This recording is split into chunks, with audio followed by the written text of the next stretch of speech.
I know you said you brought your people, your bruh, this Bible study. You got some questions. Go ahead and shoot. You dig? We ain't nothing special. If you got questions, the script got answers. That's all we saying. You know what I'm saying? We go through the same struggles you go through, same arguments, same unemployment, same everything we go through. You know what I'm saying? Same thing you go through, we go through. You know what I'm saying? So our profession is, without batting the eye, we the 12 tribes of Israel, descendants of that. When you're speaking about the Bible, don't speak about a religion. You feel me? They talk about Christianity today, Judaism, Islam, Hinduism, Buddhism, Egyptology, whatever you're talking about. The Bible don't talk about religion. It gives structure for us, commandments, laws, statutes. You know what I'm saying? What we must do to obey and love our God, for Him to love us. He said, if you love me, do what I tell you to do. Keep my commandments. You did. And we follow the faith of His Son that you speak of, that you read about in the New Testament, Christ. You feel me? But He was a Hebrew out the tribe of Judah, according to the book of Hebrews. You feel me? So He was a Hebrew out the nation of Israel, prophesied to come to go ahead and do the work of His Father. You know what I'm saying? So we look at the scriptures spiritually, and then from a nation standpoint, from a nationality standpoint. You feel me? Like if somebody was to ask you your nation, if we still in 2018, if we still running black, the color of your jacket right there, African American, 2 continents, we missing the mark. When you asking about nation or ethnicity or kindred, somebody asking you, well, who are your fathers? Where they from? You feel me? And if we can't do nothing but go back to Big Mama house, if all we know is, man, my people from Mississippi, or Alabama, or Georgia, who was you before the slave ships? You see what I'm saying? We was a whole people before then. You did. So that's what we believe, the Bible from cover to cover. But it does not talk about nor promote any religion you see today. Any of them. What is you on over there, man? Yeah, boy, you watching some heathens, huh? That's all good. No, that was Israelite. Okay. Debating me. Okay. But look, all we saying is, so you're going to see us in the Bible from cover to cover. All right? Any questions you got, please don't hesitate to do this. Raise your hand and ask. You know what I'm saying? We family. Got some questions, the scriptures got answers. You know what I'm saying? But we not in here on no religious tip. Some brothers are like, I'm not religious. We ain't either. That's right. And we are spiritual, though. We believe, you know what I'm saying? We believe in the spirit of the Most High. And we believe in the laws that govern the spirit of the Most High. All right, so from cover to cover. Any questions you got, make yourself at home. It's all good. We got food over there. Get you something to eat. You know what I'm saying? It's all good. All right, but earlier today, we was talking about when I came through, we was talking about the Passover and how serious the Passover is. Because some people pull up there and be thinking that's a what's the name of that buffet everybody goes to? No, Corral. Golden Corral. Everybody think it's the Golden Corral. You feel me? You know about the Golden Corral? Yeah, she like, yeah, I like that. Yeah, I like that. But everybody think because the food is gonna be set out. You can be like, oh man, I'm about to enjoy myself. And you thinking physically, carnally. You feel me? But the Passover is a spiritual feast. It's so real. It's so real that the very thing our forefathers went through thousands of years ago. Like, look, we the only ones that say working hard like a Hebrew slave. We say this. Jewish folk don't say that. Africans don't say that. It's you. The Asians don't say that. It's us here in America. We say, what you been a man working hard like a Hebrew slave? Man? Well, who were the Hebrew slaves? Then when you get to the Bible, you understand who they were. And then when you really understand, you be like, well, you know what? We are the descendants of the Hebrew slaves as the descendants of slaves here in America. Oh, we. And the Bible prophesied about such. You know what I'm saying? So I just want to show and touch on how serious the Passover is. We are not because we're gonna be there, right? But don't come there thinking it's like, okay, this is a buffet. The scripture going to your mindset, man. You're supposed to eat that deal in haste, with your loins girded. Like, look, we could be leaving captivity tonight. So we can't both be like, oh, dang, yeah, Now we supposed to be eating the feast, thanking the Most High, and in the mindset of we're leaving slavery, captivity tonight. That's how serious that is. And the Bible goes into if you looking at it any other way, you could be eating damnation to yourself. All right, so it ain't nothing to scare nobody. Just take it serious, is what we're saying. You feel me? Remember what God did for you in the past and what He'll do for us in the future. Go ahead, sis. Oh yeah, we see the communion. See, you know what's crazy about that? See, every religion adopts something out the scripture, right?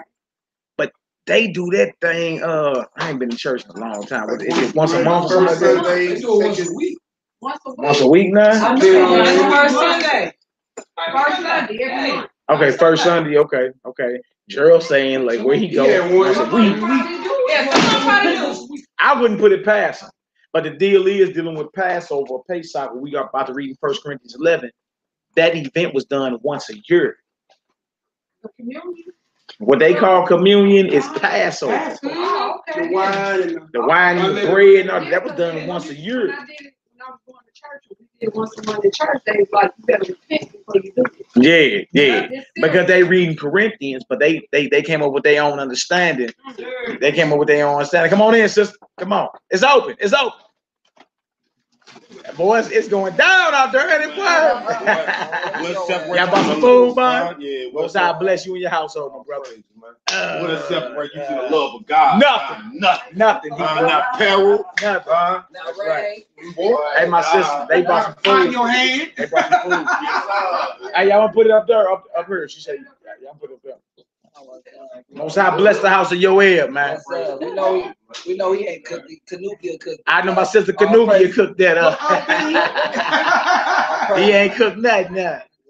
He will eat it though. Yeah, no doubt. Most I bless y'all. Let's go to 1 Corinthians, the 11th chapter. Let's start around verse 20. That's what y'all grew up with. What a bro? You in the bathroom or something? Before he get up out of here. 2-2. Mad about getting with. 2-2. Yeah. What's up with you, man? Y'all good? Shalom. Folk tribe of the dead. All right, we good. So, hey, Shabbat Shalom, Worldwide Assembly, all praises, glory, and honor. We didn't name the class or the feed anything. We're probably gonna be doing a little freestyling or whatever. Honor and Humility, STL, Hebrew Israelite Radio Network, Sector of the Nazarene, Order McKills of that camp right out of the STL. Y'all know this, bro. These brothers right here. Let me pull this over. Little taste. Y'all know them brothers. Y'all know them. The garbage collector. The dung shovel. That's it, man. Hey, grab the door right there for us. It's like Domino's. Somebody order Domino's? Domino's? You want Domino's? Okay, it's right here. What's up with it, bro? Well, that's Domino's right there. Okay, go ahead and take care of it. And then business. Oh, yeah. You a Hebrew, right? All right. Well, yeah, we having Bible study over here today, man. What's good? We do this every Friday night, man. Come on through. We be over there after midnight. I'm in school in Iowa. I'm on spring break right now. I'll be back in school next week. Next week? So like, man. You give your number, bro?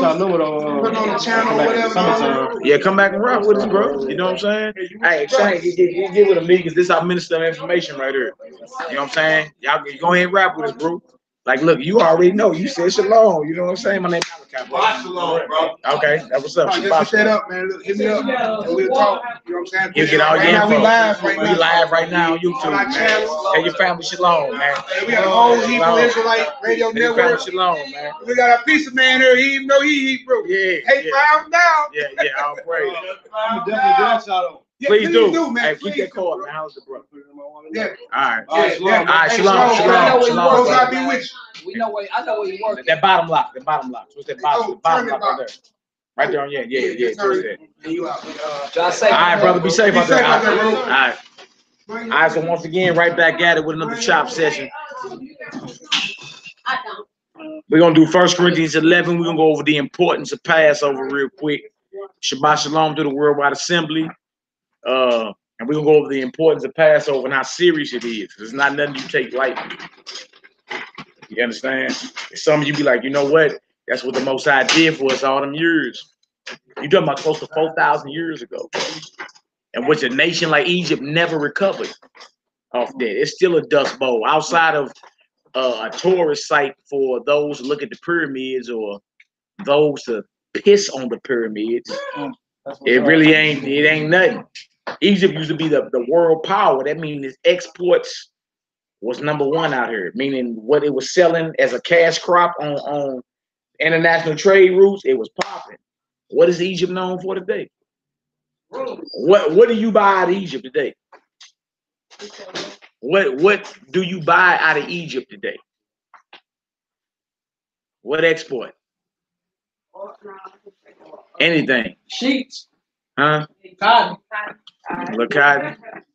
Is you sure? Huh? A little bit of cotton at that, huh? Ain't nothing major like that. It went from a world power. And look, you don't go from a world power to like a third world country overnight. You feel me? Something happened to where, you feel me, Egypt was visited by the power of God. Now, a lot of people think it's a game. If you look into what's called the Papyrus of Ipuwer, it's the Egyptian chronicles, blow by blow details of what happened in Exodus. And that's their chronicles. They talk about the rivers turning to blood. Ipuwer is spelled I-P-U-W-E-R. Ipuwer. I-P-U-W-E-R. The Papyrus, P-A-P-Y-R-U-S. Papyrus of Ipuwer. I-P-U-W-E-R. Go look at that and look. When you look it up on line, it's gonna show you the Exodus account on the side of it, and then the Egyptian account. I'm talking about everything from locusts to lice to blood to the death of the firstborn. Everything you talking about, the Egyptians chronicled as their beloved nation was falling. Right. So as their beloved nation was falling, the children of God, those that were slaves building treasure cities, were redeemed. You understand? Now you can look at that today and say, okay, well, the same thing could go down here, but even greater, because on the back of your dollar, you got a dollar in your pocket? You pull out the dollar for me. Pull out the dollar for me. And look on the back of it for me. Let me know what you see. You gotta piece it out. I want to show mama. No doubt. No doubt. But this is so significant because that's what the fabric of American society is built off of. I don't care if you got $1 million or $50,000 or $10. Everything is the foundation is that dollar right there. What's on the back of that dollar? You got a who? A pyramid. All right. Now the prophecy said you going back into Egypt by way of ships. You going back into slavery or bondage, but this time by ships. The Hebrew word aniot, ships. You going back that way by ships, right? Now how ironic when they form their currency, they got Egyptian symbolism on the back of it, and many other things when you really get down into it. You know what I'm saying? So what we're saying is our God visited Egypt 3,500 years, 4,000 years ago on account of us, and reduced it from a world empire to a third world country, to where you barely can name what exports come up out of it. He named cotton. Anybody else got anything else? What else come out of Egypt today? Camel dung. Camel boo boo. That's what he's talking about. Camel dung. I'm saying that's look. You talking about something major as a world empire, and you can only name one thing it produces. You feel me? You can't tell me the power of God ain't hit that place. And when you read the Papyrus of Ipuwer, you really see they documented as they was falling. What happened? You got something, Nick? I was just saying, look, the bulk of it also, their money comes in from different exhibitions to different museums when they That's send right. out. That's right. So look, they deal in death. Their dead is what's making them the most of their money. Oh, okay. The skeletons Museums, of the pharaohs and all that. Yeah. Sending out their stuff, you know what I'm saying? Yeah, to different places. attraction. Yeah. They got it right now. We're in the art museum right now. Mm-hmm. They just sat there and uncrated all this stuff. I go ahead, Joey. What's good? When you look at Israel, like whoever have us in captivity and power, you understand? That's right. We be the people, we be the money, we be the merchandise. You Like understand? gold. We be the gold. We be the priceless thing. You know what I'm saying? What he's called the apple design. You understand? We be in that precious commodity that people or nations need to use to benefit off of one way or another. Whether we speaking of or it's negative or positive, they have to come through us. There's no way around it. There's no way around anything. Even now in your modern day society, don't they come to the ghettos to get all their stuff that they really need that they can't get from these people? Yeah, we make it consume. Feel me? So it's like when we left a fire, shit, they done. It's always same way, same way. If you look down, look at it out. So Like, Babylon is no more, huh? Man, Egypt, Rome, Persia. When we leave that deal, when we leave it. Oh. So we looking at about the same thing for America there, right? The same exact thing, because look, Right, you their economy. The first commodities on the stock market was the slaves. It wasn't nothing else. You got to bring them slaves in, because you need them slaves to build your economy. How else America become the most powerful nation within a few hundred years? Nobody else came up that quick. Nobody. How? How do you have the children of God working for 0 cents an hour? You feel me? For hundreds. And look, still ain't tripping off repaying you about nothing. Because look, they know that your payoff is the kingdom of heaven. Y'all look up Senator, what's the cat name? Barry. Senator, what's his name? Last name was Barry. Senator Barry in the 1800s. It was after the revolt of Nat Turner. And he's let it be known. He was like, look, they are inheritors of the kingdom of heaven. We must by every means extinguish the light. Henry Barry, that's his name. Henry Barry. Y'all look up Senator Henry Barry when y'all get a chance. He said we must by any means extinguish the light that was given to them by God. You feel me? Because Nat Turner rose up like, look, hey, every scripture they think they got to justify enslavement, we got triple to justify our revolt against them. You feel me? He went to war behind it. He did, but right after that, that scared so-called white folk, and they was like, dang. So Senator Henry Barry, you look him up. It'll blow your mind. He said, we must by every means extinguish the light that was given to them by God. Feel me? Because if the mind touched any source of original of its original power, we're done. In so many terms, that's what he said. What you got? You got it? So I'm giving you a small quick spiel. It's Henry Barry's speech in 1832 to be exact. So Nat Turner revolt was in 1830. 1829, 1830, because he died in 1831. So like 1830. So a year later. Nat Turner was born in 1800, died in 1831, 31 years old. Younger than me. You understand? Now, trip off, look, his movement was so powerful, the U.S. government had to get together and say, you know what? We need to go ahead and talk about this. What do you say? What do you got? Real quick, it says, it is in vain unless you can extinguish that spark of intellect which God has given them. Wow. Hold on, who? The intellect which God has given them. The intellect that God has given them. He's talking about the slaves. Come on. The intellect that God gave the slaves. Come on. He says, sir, we have, as far as possible, closed every avenue which light may enter. You see that? Wow. We say you have to close every avenue to which light will enter. That God gave them. Now, this is the U.S., this is a senator. So you can go as far as saying the United States government knows exactly who you are. If you can look up George Washington, the so-called first president of the United States, right? He swore in on Deuteronomy 28. Not just the Bible closed and, I uphold to it. Man, he flipped the Bible open to Deuteronomy 28. Which is the scripture that identifies who the Jews are, the Hebrews, the Israelites. He ain't just swearing in on the Bible when he got inaugurated. He flipped the Bible open to the very chapter that describes your identity. George Washington, that cracker that's on the $1 bill. You still got it out. George Washington. You still got it out. So your first president on that dollar on the back of the same Egyptian captivity and slavery. So-called under the Constitution. Well, you know what he's talking about. Part of the Confederation, John Hanson. Yeah. Now, let's clear it up though. Look, he swore in on Deuteronomy 28. Wow. You feel me? That's George Washington, your so-called first president of these Confederate states.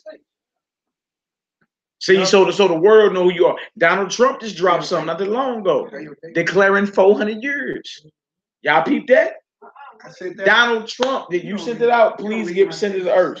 Look, Donald Trump just put out, it wasn't even a month ago. Yeah, passed the bill. It wasn't even a month ago. To fund the 400-year anniversary of the slaves that was brought here to America and put in bondage. She's talking about you on back. Real talk. April 30th in 1789. 1789. 1789. He swore in on Deuteronomy 28. What's the date? April 30th. April 30th, 1789. George Washington on your $1 bill swore in on Deuteronomy 28, the very chapter that describes who the children of Israel are via the transatlantic slave trade. It's not a game, man. You find that in the Huffman Post. So that means they all know when they sitting around having dinner and shooting their so-called nigga jokes, they know who you are. They know who you are. So look, before we get 1 Corinthians, do me Isaiah 43 real quick. Isaiah 43, I need like 1 through 6, and then we're going to go to 1 Corinthians 11 and go into our series, the Passover years. You feel me? Because it's beyond serious, man. And how could we not remember a God that did this for us? And hopefully they do it again now. Scared when they know the truth for them to be doing it. You think that they let somebody through. Isaiah 43. Yeah, I think that. Ask yourself, what other guy got down like that? You read anything about Buddha coming to redeem his people?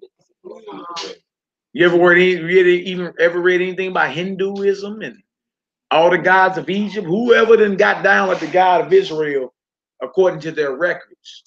Say, okay, I don't believe the Bible. Okay, we'll go into the Buddha scrolls and show me Buddha with prophecies redeeming his people. Show me Krishna for the Hindus. Show me all the different 360 different guys out of Egypt. Show me Allah dealing with the Muslims. There's only one God on record letting it be known. I told you before it was going to happen. I'm going to tell you why it's happening and before it's happening. And then I'm coming to grab you. And I'm going to holler at everybody that got at you about that. And speak about other nations too. Yeah. Don't just speak about his people. You speak about the other nations of the world. Real talk. Let's watch this. Isaiah 43. Isaiah 43. Start at verse 1. We're going to read like 1 through 6, I believe it is. 1 through 7.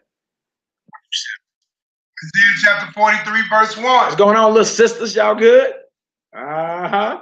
Y'all got any questions? Raise your hand, all right? It's all good. It's Bible study. All right, come on, Hebrew. Let's get it. But now, thus said the Most High, that created thee, O Jacob, and he that formed thee, O Israel, fear not, for I have redeemed thee. I have called thee by thy name. Thou art mine. So he letting it be known. He like, look, you know what I'm saying? Like I called you by your name, my name, you mine. Fear not. So whenever he tell you, look, don't be scared, like we tell your children, don't be scared, it's all good. That mean they scared. You feel me? And they trembling a little taste. So if you tell them like, look, don't even be scared. Relax. I got you. Mama got you. Daddy got you. Ain't nothing to fear. You feel me? That's the Most High comfort in us right here. So y'all can find comfort in these scriptures. Fear not. I don't care what Donald Trump and them do. I don't care what Vladimir Putin and them is doing. Or the poet. It don't even matter. Most High say, don't you be scared. I got you. You mine. All right, come on, Hebrew. Verse 2. Yeah. When thou passest through the water, yeah, I will be with thee. Now you can say, well, no, that sounds too far-fetched. But don't we got something in our history about us passing through waters? Huh? And was or was he not with us? All right, what situation is that? What we talking about? Talking about Egypt.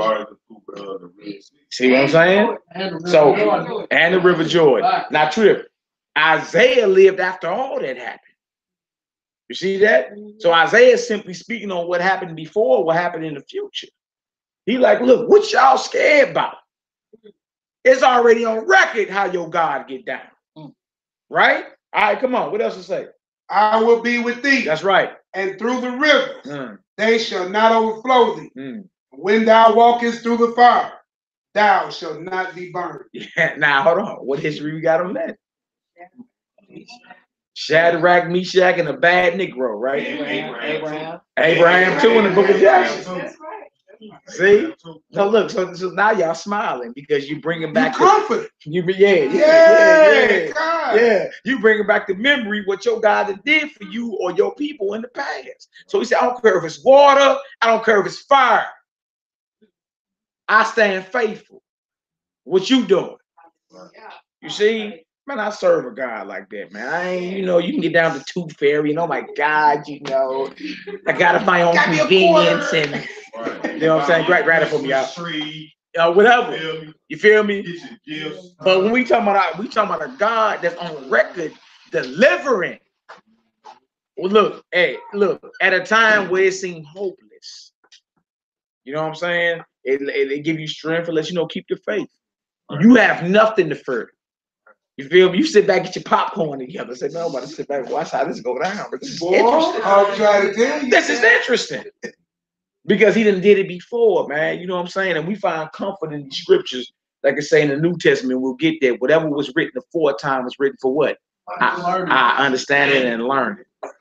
That we through hope of the scriptures might do, that we through faith in the scriptures might find hope. You see what I'm saying? So he said, look, you done went through the water, I had you. You done went through the fire, and I got you. They putting chemtrails in the air. You got fire, you got water, and you got air. All elements, and he still got you. All right, what else? Neither shall the flame kindle Hallelujah. upon thee. What up, Bruce? Yeah, what's up, Hebrew? Go ahead. For I am the Lord thy God. Yeah. The Holy One of Israel. See, you want to call him the Holy One of Israel, then feel good up in here. I be feeling it all up my spine. Like, oh, yeah, you want to flex on that. I'm really static behind this. What make you more Man, I be ready, man. I be having to calm down, you know. Yeah.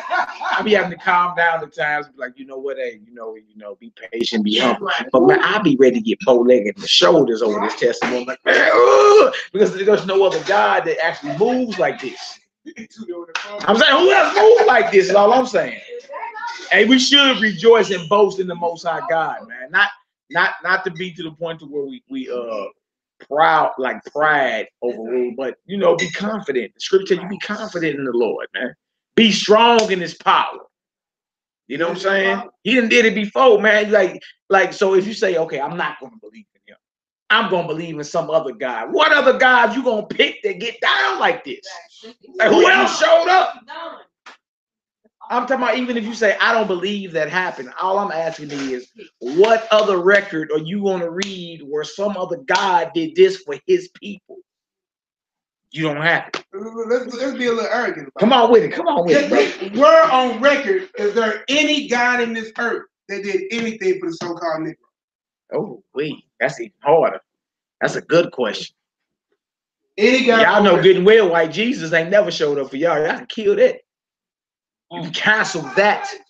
Cancel Christmas. You know good and well. For one, Jesus ain't no white boy. Two, he never showed up. You feel me? That was something concocted by the so-called religion of Christianity, which was formed after these records were put together. You see what I'm saying? That's something totally different. And sometimes our people got to fight. I was talking to a beloved brother today, no, sister today. And she was like, I still struggle a little bit, Hebrew, with that. Like when I heard about Christ and I heard about that, I still see like a little white image in my mind. I said, you know, just stay focused and keep banging on it. You feel me? Long as you know that you believe in the Bible from cover to cover, and you know from cover to cover, don't say nothing about no blue-eyed, lily-blind white boy that love everybody. Long as you know that, then ain't nothing to worry about. You feel me? But stand on his walk, stand on what he taught, stand on his teachings. You feel me? Stand on the mission his father sent them to do. You understand? Then you can start relating to him as a brother going through what you go through every day. Because look, it's no different. You go through every day. The cops mess with us, right? Who was messing with Messiah and them when they was around? The Romans. The ancestors of the very cops that's messing with you. The Gentiles. The ancestors of the very cops is laying you down in the streets, killing you. They just was crucifying them back then. It wasn't just Christ that got nailed to the cross. Many of the Hebrews was nailed to crosses. Other nations. By Romans.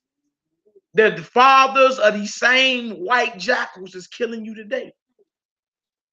Nothing new. Nothing new. When they found out who the Messiah was, they found out where he was from. You know how you today, you be like, man, where you from? Bruce, I heard what you talking about, but where you from? Right? And then you be like, man, I'm from so-and-so.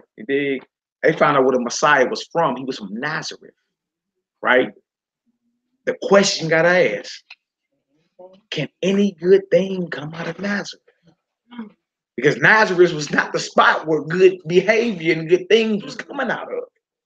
They like, hold on, how is you who you say you are and you from who? Bro, I'm from East St. Louis. I'm from Washington Park. you know what I'm saying? So when he was doing his thing and people asked where he was from, people would ask right out the gate, how is he that? Or how is he who he claim he is, or who they say he is, but nothing good ever came out of it. So now you can understand that he was from the ghetto. He hung out with 12 brothers. You know what I'm saying? One that snaked like all. Yeah, one partner that snitched on him, turned it into the boys. Them ain't black folks. I mean, look. So then you start like forming a picture in your mind about, dang, I see that every day. But it was because of righteousness. It wasn't because he was out here robbing, raping, and killing and selling dope. He wasn't on that. He was doing what was right in the eyes of his God, and the elders of his people snitched on a white man to him. Say, man, get him gone. Snatching power. All right, come on. What else we got? So that said, so we can understand the Bible, so we can relate more to it. I mean, we grew up looking at movies of white Jesus that, oh, yes, oh, no. If you understand, he comes from the same cut that you come from. Now you can relate. Now you can sit back and say, okay, I get that. That makes sense. You know what I'm saying? Did you see yourself in these scriptures? Bruce, you remember we read that parable that one time about the pounds? I see. How long ago was that? A few months ago. But it stuck with you, didn't it? You feel me? That was a parable about pounds. You feel me? Not pounds like drugs, but pounds like money. You understand? But the knowledge behind it stuck with you, didn't it? Because we was rapping. You was sitting right there. We was rapping about it. You was like, dang, that make all the sense in the world. You feel me? And that's what the Messiah about, man. He about relating to everybody up in here to where you can understand, like, dang, okay, I get that. And then he'll tell you an earthly story with a heavenly meaning. Like, like we know about that. If you in the streets somewhat, you done heard about a pound or seen a pound. You see what I'm saying? To where I can relate to that. So naturally, you like, let me get myself together. You see what I'm saying? Yo, I know you got something. Yeah, like what you said, like, say you walk a life, right? Even before you had the truth. Yeah. And like, you know what I'm saying? You understood, you know, it was a creator, you know, it was a father. But it's like he talked to you like that. Like bro saying, it's like he talked to you like you know the language, like what he's saying to you, like certain things happen to you in your life, and you like, dang, I think that was that was the father punishing me for that, or like, dang, I think that was them, that was the father talking through them to me. You know what I'm saying? I think saying that to me, like it's like you've been there the whole time talking to you. You know what I'm saying? It's like y'all been having a conversation. It's been punishment going down. It's been blessings. It's like the whole time. It's like you start to learn how he moves. Right. You start to learn like, okay, I know how he moves. You know what I'm saying? Rather so when something happens, like I know the Lord did it, or no, they ain't got nothing to do with the Lord. You know what I'm saying? You just know how he moves when certain things happen in your life. I know Lord had to do with it, or Lord had no do with that. Yeah. You know what I'm saying? You just sort of learn through your walk of life, even before you had to like been there rapping with you, like you're saying. You feel me? It's like his whole movement, you sort of learn his move. You know what I'm saying? And so when you came into the truth, then it made sense. I'm saying, so when you came into the truth and then you started getting into these holy notes, started making sense. I said, man, Lord told me about that before. Everybody heard it before you even heard it out the script. Yeah. Man, Lord told me wasn't no white man coming down my Christmas tree and putting gifts in my house. Most of us ain't got no chimneys. You ain't got no chimney at the I don't have a chimney. You know, somebody told me that Santa got a magic key. Oh, that's what they said. Came in and ate your cookies and drank your milk, but with a magic key. Yeah. Like, you know, Easter bunnies don't lay no eggs. You see what I'm saying? And so the Lord, like you said, been speaking to you the whole time. It's just the fact is, when you get into these scripts, it makes sense. Yeah. And boy, he was right there the whole time telling me the same. No doubt. No doubt. Go ahead, bro. Like even like the Lord taught me in a kind of different way. Like constantly, like when I go on like my second opinion, like I follow my second mind, I always get in trouble. And then it had been stuff I'd seen in dreams and it came to pass. Like it had showed me something and it happened. I'd be like, it's like a deja vu. Yeah. But I be knowing, I'd be like, this is a sign from the Lord showing me it is. This is coming. Yeah. So prepare yourself. Yeah. Like some of us done had deja vu since we've been young children. You feel what I'm saying? So like it's like stuff like that. Like I don't see it before it happens to you. I don't get upset when it happens. Like I just know like it was coming. So like, so look, learn from it and prepare for it. You know what I'm saying? Like dealing with that, you don't really trip off of it till you in the middle of it. Like say I had deja vu about this right here, right? I wouldn't trip off of it until just now. I wouldn't trip off with driving up here, parking, walking in the door. You feel me? But the Most High show you things before it happened for a reason. And that's really, for the most part, is to warn you. You know what I'm saying? So when you be having these visions, you're supposed to ask the Most High, give me understanding on that. What that means. Like I be scared to question though, because I was told you're not supposed to question. Yeah, but so I just wait till it to happen. I'd be like, so like I be feeling like he guided my footsteps already because I knew it was coming. So what's your next move? Because this like this is what I bless you. This is your greatest blessing, the opportunity to make your own decision. So yeah, but true. I gave you the tools to show what was going to happen. Now what's your next decision? Not true about this. Not you just said you was told you wasn't supposed to question, right? But even when you're dealing with your son, you got a son, right? How many questions he asked you a day? 1,000. 1,000. All right, so what makes you think you can't question the Most High God? Because you his son. Yeah. You say, not sure about this, not sure about this. Hear me out real quick, right? There's a scripture in the Apocrypha called 2nd Ezra, right? And every question man has today about why we heard, why God allowed wickedness, why it is, he asks. And the Most High busted his head with the answers. But he never told him, don't ask. He actually asked, what you got? What you want to know? You feel me? So what we've been told all this time is not necessarily true. You can ask the Most High until you're blue in the face about what's going on. Because you want what? Answers and understanding. You see what I'm saying? Nothing wrong with that. It's different for somebody that don't want to understand. He don't care. He can care less about that. But if you want understanding and you want answers and you sincere, ask away. And just have faith to know the answer's coming. You feel me? Look, let's finish this though. Isaiah 43. Watch this. Watch this. Isaiah 43. Let's get into it. Back to verse 3 at the top. Yeah. For I am the Lord thy God, the Holy One of Israel. Thy sake, I have gave Egypt for thy ransom. You know what he said? Now we going into Passover now, and it was about the destruction of Egypt, right? The Most High is reminding us through the mouth of Isaiah's prophet. He said, look, I'm the Holy One of Israel, your Savior. You remember Egypt? Well, I dropped Egypt for you. How could you ever forget him? That's my question. Like, some people get offended and mad, like, oh my God. Like, look, nobody was saying nothing when Mike Brown was getting gunned down in the streets. Nobody was saying that when Eric Gardner was getting choked out. Nobody was saying that when Emmett Till face and body was at the bottom of a river tied to a cotton gin. Nobody was saying nothing when your babies was used as alligator bait so these heathens could walk around with gators on. Nobody was saying nothing when we was in ancient Egypt and you used to have to make brick without straw. And if you couldn't make your quota, they used to take your babies and throw them in the bricks. Nobody said nothing. So when the Most High finally showed up and said, look, I'm about to redeem mine. I heard that. Now everybody got a problem. Most High said, I'm your Savior. I dropped Egypt for you. How could you ever forget him? I mean, I serve a God like Look, that. That's what I'm talking about. Like if you say, okay, well, vengeance is the Lord's. Well, we got on record where he got vengeance. Why you don't rejoice in it? Why is it like, oh my God, that's so bad? Why everybody act like the devil pulled out the plagues in Egypt when it was God that did it?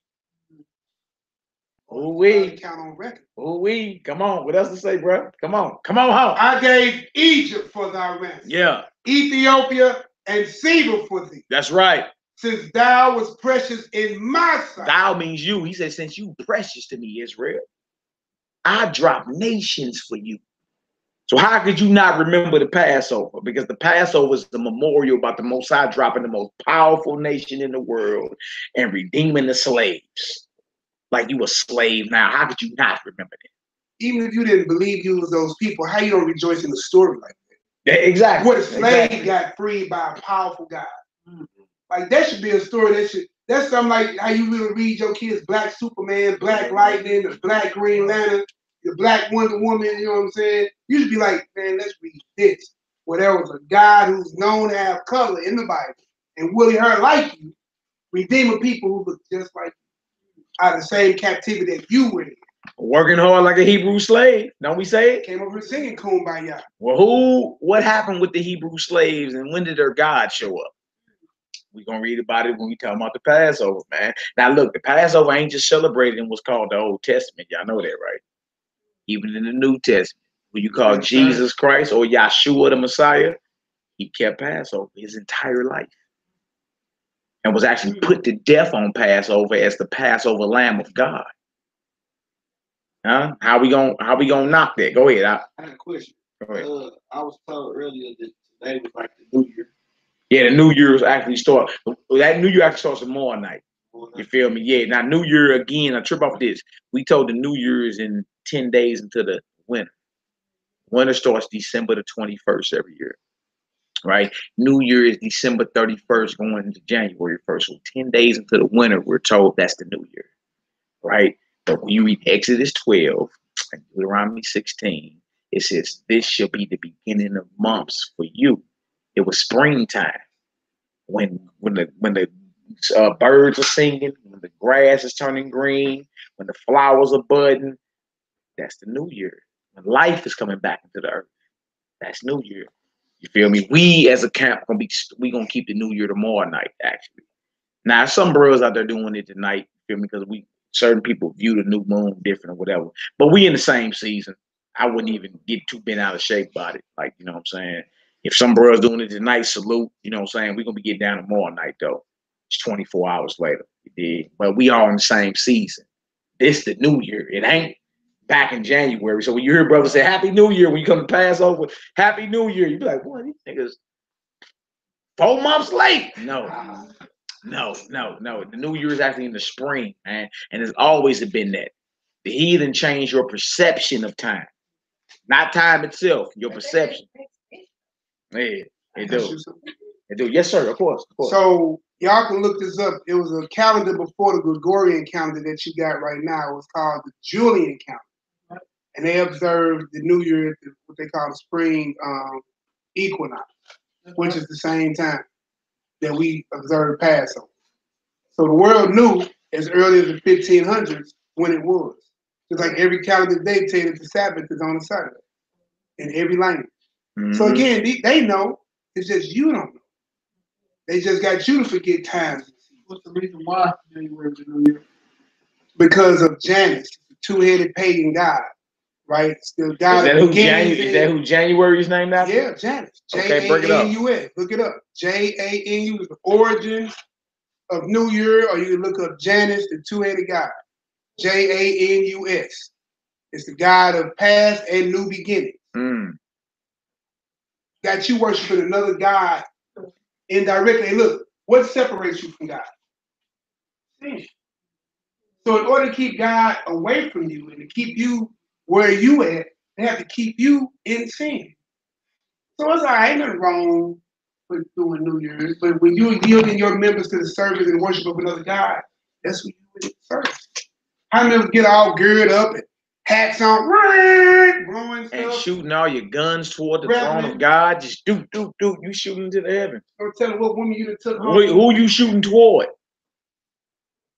Shooting toward that. You shooting toward the throne of God. Just like in Babylon, didn't they do that? And Nimrod did that. Yeah. That whole origin of shooting your guns in the sky. Bring it out, You bro. feel me? Around New Year started with Nimrod, actually, in the book of Joshua. They was building a tower of Babel, a tower into the heavens, you know what I'm saying, to make war against the Most High.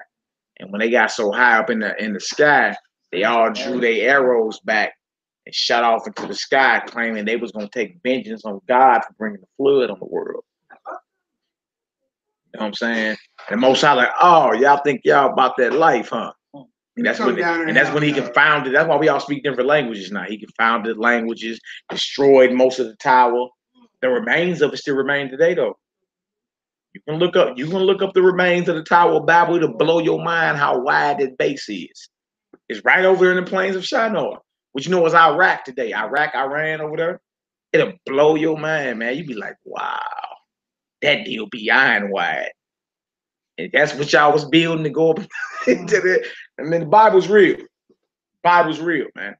Yeah, but like what the bro was saying, you can simply look up January Yeah. on Wikipedia, and you will see Janus is where that word comes from. Exactly. Janus. Simply look it up.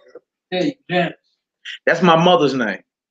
That's crazy. That's When I first found out that, I was like, Mama, dude, your name, you named after a little pagan guy. Hey, look, check this out. No wonder you used to see us when we was messing around behind your back. Mom had Shout out to my moms. I love you, Mama. But yeah, you named after pagan gods. Like, what's going on with that? You did, but then I heard people, my grandmama, they may know. But Janus is my mother's name. And Janus is the name of a pagan Roman deity. That's why you do the New Year in January. Wow. All right, let's finish this though. Let's get into it. We got scriptures to get to. Let's do it. Verse 4. 2. What's up, girl? All right, come on. Okay. Since thou was precious in my sight, Yeah. thou hast been honorable, and I have loved thee. Therefore will I give men for thee, and people for thy life. He said, I'm a lay down people to save you. How could you turn your back on a God like that, man? You know what I'm saying? You're chosen. That's powerful. Go ahead, Hebrew. Fear not. Mm-hmm. Fear not. Yeah. For I am with thee. I will bring thy seed from the east. That's right. And gather thee from the He west. says, so wherever you scatter, because Israel is not in Jerusalem. We've been scattered via the transatlantic slave trade. So this is future. He said, look, don't be scared. No matter what you're going through in them last days, I'm going to gather you. You can be in the east. You can be in the west. You can be in the north. You can be in the south. I'm going to gather mine. So we talking about supernatural, divine intervention. You know what I'm saying? Something beyond your reason of thinking. Something you'd be like, dang, that was cold. I never thought of that. Yeah, I even normally schedule program. Yeah, like something you'd be like, that was cold. That was I would cold. have never thought of that. Yeah. That's how the Most High gonna get down. Go ahead. Verse 6. Yeah. I would say to the north, give up. Come on. And to the south, come on. Keep not back. Now you talking about north, east, south, and west. News. Right? North, east, south, and west. It covers every spectrum in every corner of the so-called planet. News. All right, go ahead. Bring my sons from afar. That's right. And my daughters from the ends of the earth. And bring my daughters, my sons and my daughters. Gather my people. All right, go ahead. Even everyone that is called by my name. Beautiful. For I have created him for my glory. Yeah. I have formed him. Yeah. I have made him. I have what? Made I have made him. You feel me? So the Most High, like, look, y'all mine. You feel me? If you got children, you know how, you'll take it there for them babies. All the way. How old they are. You got you some short leggers, you like, yeah, all right. Let somebody trip if they want to. So you trip off how diehard devoted you are to the safety of your children. Think about the Most High God, man. That's 1,000,000 times, that at least 1,000,000 times more dedicated. You feel me? He just waiting on us to get ourselves together. You got to come on home. You got to stop acting like everything you not. You not no pagan and no Gentile. You feel me? Jesus was not no white boy.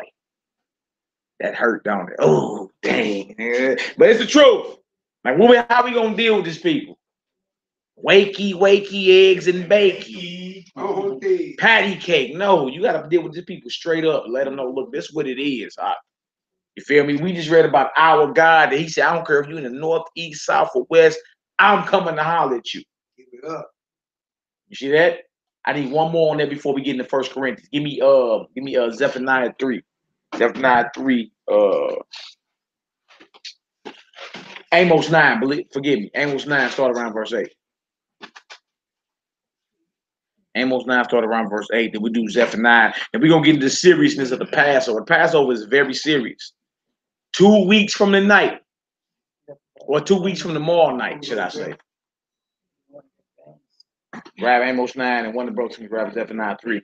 2 weeks from tomorrow night, we celebrating the Lord's Passover. All right? And he tell you what kind of mind you supposed to be in. Don't play. Like, this is not the Golden Corral where you just, there's going to be plenty of food there, but we going to feast spiritually. And then when you see all these short leggers, the children running around, that do me every year. I see it like, dang, it's like 100 short leggers. I'd be like, hey, chill out. I be playing police. Stop, what you doing? But, you feel me? It's all innocent, man. They love serving the Most High God. They love it. My baby's waiting on it. They're like, Daddy, Passover. Yeah, they reminded me Passover's coming up there. Yeah. That's what I'm talking about.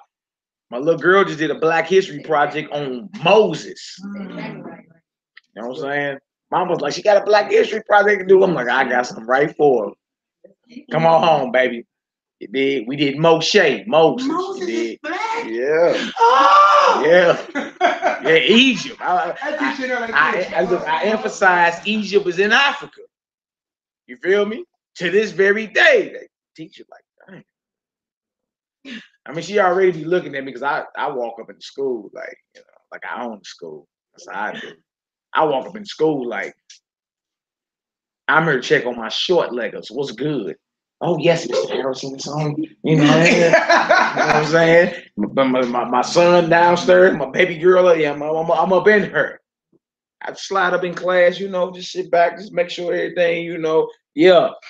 But she did, she had a Black History project. It was time for her to do somebody that was important. She was going to do Coretta Scott King. I'm like, no, we're not doing her. We're going to do Moses, baby. You did. Man, I got everything together for her. I got a whole bunch of books at the crib, archaeological findings about Israel and Egypt, and you feel me? That's strengthened her. Man, I saved it on a flash drive, went to Office Max, printed it out, got the little pasty, what they call it, little stuff, little sticky little pasty thing they put on the, go ahead and paste that on down, baby. It's all good. Loved every bit of it. You know what I'm saying? And then presented it to her classroom. Big. Man, look, don't worry about it. Daddy got your back. It's 100. You know what I'm saying? And she loved every bit of it. Even the teacher got some understanding. Mm-hmm. Ain't that crazy how you just said, don't worry about that, baby, do that. Yeah, I got you. And then we said about with the Most High God. Yeah. Don't worry about it. Don't even worry about who gonna look at you crazy. Gotcha. By the end of all of it, they gonna know what time it is. Okay, Dad. Can I share a comment? Yes, sir. It's funny you talk about that. And when my babies was little, almost 20 plus years ago. That's why you touch me, man. Because you old too. Oh. Y'all both got it. Y'all both old. You're old little jokers. Man, when I tell you, bro, there was a story about Egypt, right? It's the same thing about Black History Month. So I had my daughter do the story dealing with Joseph, right? So it's about the riddle of the Sphinx compared to the riddle of Pharaoh. Oh, yeah, okay. You see what I'm saying? So the teacher said, well, the story of the Sphinx is older than Joseph and the Pharaoh. I said, no, man, when you look that up, she said, oh, Mr. Shorter Eyes, man, correct. And like you said, got some understanding. You see what I'm saying? That the stories that they get mimicking our Bible stories come from us. Your movie 300, that came from Gideon. You see what I'm saying? They be mimicking Your story, the Superman that you have today, was written by 2 Jewish men, right? Mimicking the powers of Israel. That's why his name is Khaled. You see what I'm saying? With all the powers, he had to play like he's somebody else. Like how we have to carry the names. But when we tap back into our real name, we access what? Our real power. Scripture said they'll come back to their surname Israel. You see what I'm saying? It's amazing that they've been stealing from us a long time, bro. That's right. A long time. I had my child do that story of the Sphinx. Did you? Compared to, Jason and the Pharaoh. Okay. Being Joseph and the Pharaoh. Joseph and the Pharaoh, right. Man, right. bro. Blue at TT say, well, the Sphinx story is old. He said, oh, Mr. Short, I'm sorry. Yeah, sit on back. Sorry. Sit on back. All right, come on. Let's you done with that 7. Where you at? Amos 9, start around verse 8. We in Amos 9, Worldwide Assembly. We're gonna start around verse 8. We're gonna read down. It should only be 15 verses. Okay. Read it down. Then somebody grabs Zephaniah 3. We're gonna start around verse 8 and that one too. Read down. Then we're gonna get to the seriousness of Passover is serious.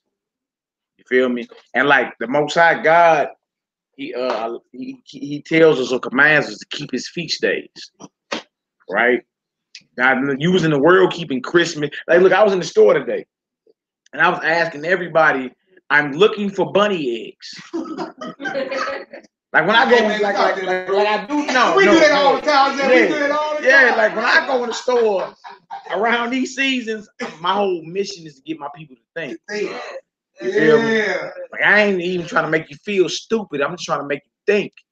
So I'm up in there today, and I'm like, look, I'm looking for the bunny eggs. You dig? The one sister, I asked her, I said, do they sell bunny eggs in there? She said, yeah, they do. I'm like, you know what I'm saying? That's how far off we are. To where she just trying to get me out of her face. To where she just would tell me, yeah. Not knowing she just told me a lie. Like, yeah, they do sell bunny eggs. And I was like, are you sure? I would love to see that egg. Bunnies don't even lay eggs. All right, come on, let's get it. Amos chapter 9, verse 11. In that day will I raise up a tabernacle of David that is fallen. Yeah. And close up the breach thereof. And I will raise up his ruins. And I will build it as in the days of old. Yeah. So he's saying the day is coming where he's going to restore the Israelites. He's going to raise up David's ruins and restore it as in the days of old. You dig? The day, so our former glory is going to be even better when we get restored. Okay. So start at 8. Amos 9 and 8. Yeah. My apologies. Yeah. Go. That was verse 11. Let me go up to 8. Behold, the eyes of Yahweh are upon the sinful kingdom. Oh. And I will destroy it from off the face of the earth. Y'all see that? So he's saying his eyes are upon the sinful kingdom. When you read Proverbs 15 and 3, it says the eyes of the Most High God are in every place, beholding the good and the evil. So like you knew, like, look, if you knew the feds was watching, what would you do? Switch up how you was talking on the phone, switch up how you driving, who you was hanging around with, right? If you knew the feds was watching, you wouldn't be moving like they wasn't watching, right? Well, look, the Most High God is watching everything we do in every place, beholding the good and the evil. Everything we doing is being recorded. All right. So now I just say right here, start that from the top. What it say? Behold, the eyes of the Lord God are upon the sinful kingdom. Nah, there's not a more sinful kingdom in the annals of world history than the United States of America. Everybody else fell short and had they look, but where you at now, nothing compares to it. Nothing that you can bring up in history compares to where you at right now. So when it says the eyes of the Lord God or Yahweh Elohim is upon the sinful kingdom, wait till we read the rest. Wait up. Hey, look, another thing y'all can look up, man. I love how history points out the truth of the Bible. Yeah. Go on. So look up Frederick Douglass' speech of the 4th of July. What is the 4th of July to the Negro? 1852. He said, ain't no nation more bloody, more barbaric than this nation is today. You can check all of history. And America holds itself to be false to its past, its present, and solemnly to be false to its future. That's powerful. Now that's Frederick Douglass, that's one of your ancestors. They was like, look, Give us a speech about, the wife. Give us a speech. Come on, bro, about July for the 4th. Negro. And give us a speech about how you feel about July 4th. When you read how he buttered him, like, and look, he buttered them up at first. He ran through their whole history, and they all was feeling it. Oh, this is a good speaking Negro. And then when he dropped that hammer, was like, look, there is not a nation more bloody in its history than where I'm standing right now. They was in there like, ooh. All right, come on now. What else you say? And I will destroy it from off the face of the earth. And I will what? Destroy it from off the face of the earth. So he said, the eyes of the Lord God are upon the sinful kingdom, and I'm going to destroy it from off the face of the earth. How could you read it and not think that it has nothing to do with where we at? And more deserving. Even if it applied to everywhere else, how could you think it don't apply where we at now? And I will destroy it from off the face of the earth. Come on. Saving that I will not utterly destroy the house of Yahweh, saith the Most High. But the house of Jacob or the Israelites, he said, I'm not going to utterly destroy them. But the sinful kingdom, I'm going to destroy it from off the face of the earth. But when it comes to my chosen people, I won't utterly get rid of them. That's why it's important for us to be doing what the Most High God called us to do. Because all of us not going to make it. All of our people, you have in your mind, all your people gonna make it. It's not the truth, man. So count yourself blessed to get a whiff of this. You know how you get a whiff of somebody that farted? It's a whiff. We got a whiff. Hey, look, that's when you know you in the hood having Bible study. I'm saying. When you got farts. I'm saying that's a whiff. We only got a whiff of this. Count yourself blessed. Real talk. You feel me? Because he said he's not going to utterly destroy the house of Jacob. I'm going to destroy this sinful kingdom, but if you're doing what you're supposed to do, I got you. Come on now, what it say? Amos 9, verse 9. Yeah. For lo, I will command, and I will sift the house of Israel among all nations. So Israel scattered to the four corners of the globe. We're not in Israel. True Israel scattered amongst all nations. Notice he said amongst all nations, right? Go ahead. Like as corn is sifted in seed. Yeah. Yet shall not the least grain fall upon the earth. All the sinners of my people shall die by the sword. All the sinners of who? All the sinners of my people shall die by the sword. All the sinners of my is a possessive pronoun. Like my car, my wallet, my house. He just said my people. Right? So he's talking to Israel. He say, look, if you in the spirit of thinking that this ain't finna go down, that's the wrong spirit to be in. All of the sinners of my people, if you in the spirit of breaking God's commandments, oh gosh, wrong spirit to be in. That's wrong spirit to be in. But he said all the sinners of my people gonna die by the sword, which say what? Would say the evil shall not overtake nor prevent us. The evil shall not overtake nor prevent us. So in modern terms, they've been talking about that for a long time. That ain't gonna happen. And we're under grace anyway. Jesus been coming back forever. Ain't that what they say, bro? That's crazy. You said that. That's actually, I heard that just this week myself. Did you? I swear. They say that. That's straight what they say, bro. Jesus, and that's kind of like the first time I heard that in a while. Like, I have heard it before, but it's been a long time. Yeah, I heard that saying. Did you heard it? I ain't never heard it. Great. Jesus comes back. He's been coming back for a long time. I've never heard that. Hey, bro, that's straight, man. It's crazy how they mock Messiah like that, bro. Yeah, no, he said, if you in the spirit of thinking that this thing ain't finna go down, that's the wrong spirit to be in. Because look, the Messiah told us to watch as well as pray always. Always be on the watch and always be praying. He did. Go ahead, bro. When I was young, they say when he come back, there'll be some horns that blow. Every time the tornado want to go up out there. On Monday. Look at this here, bro. Is that the Lord? Jesus on his way. We need to prepare. Yeah. Like, boy, shut up. This is tornado. We say, I should have been preparing. We don't want to wait till we hear the trumpets to start preparing. Prepare now. Prepare now. All right, come on. What does it say? Amos 9, verse 11. Yeah.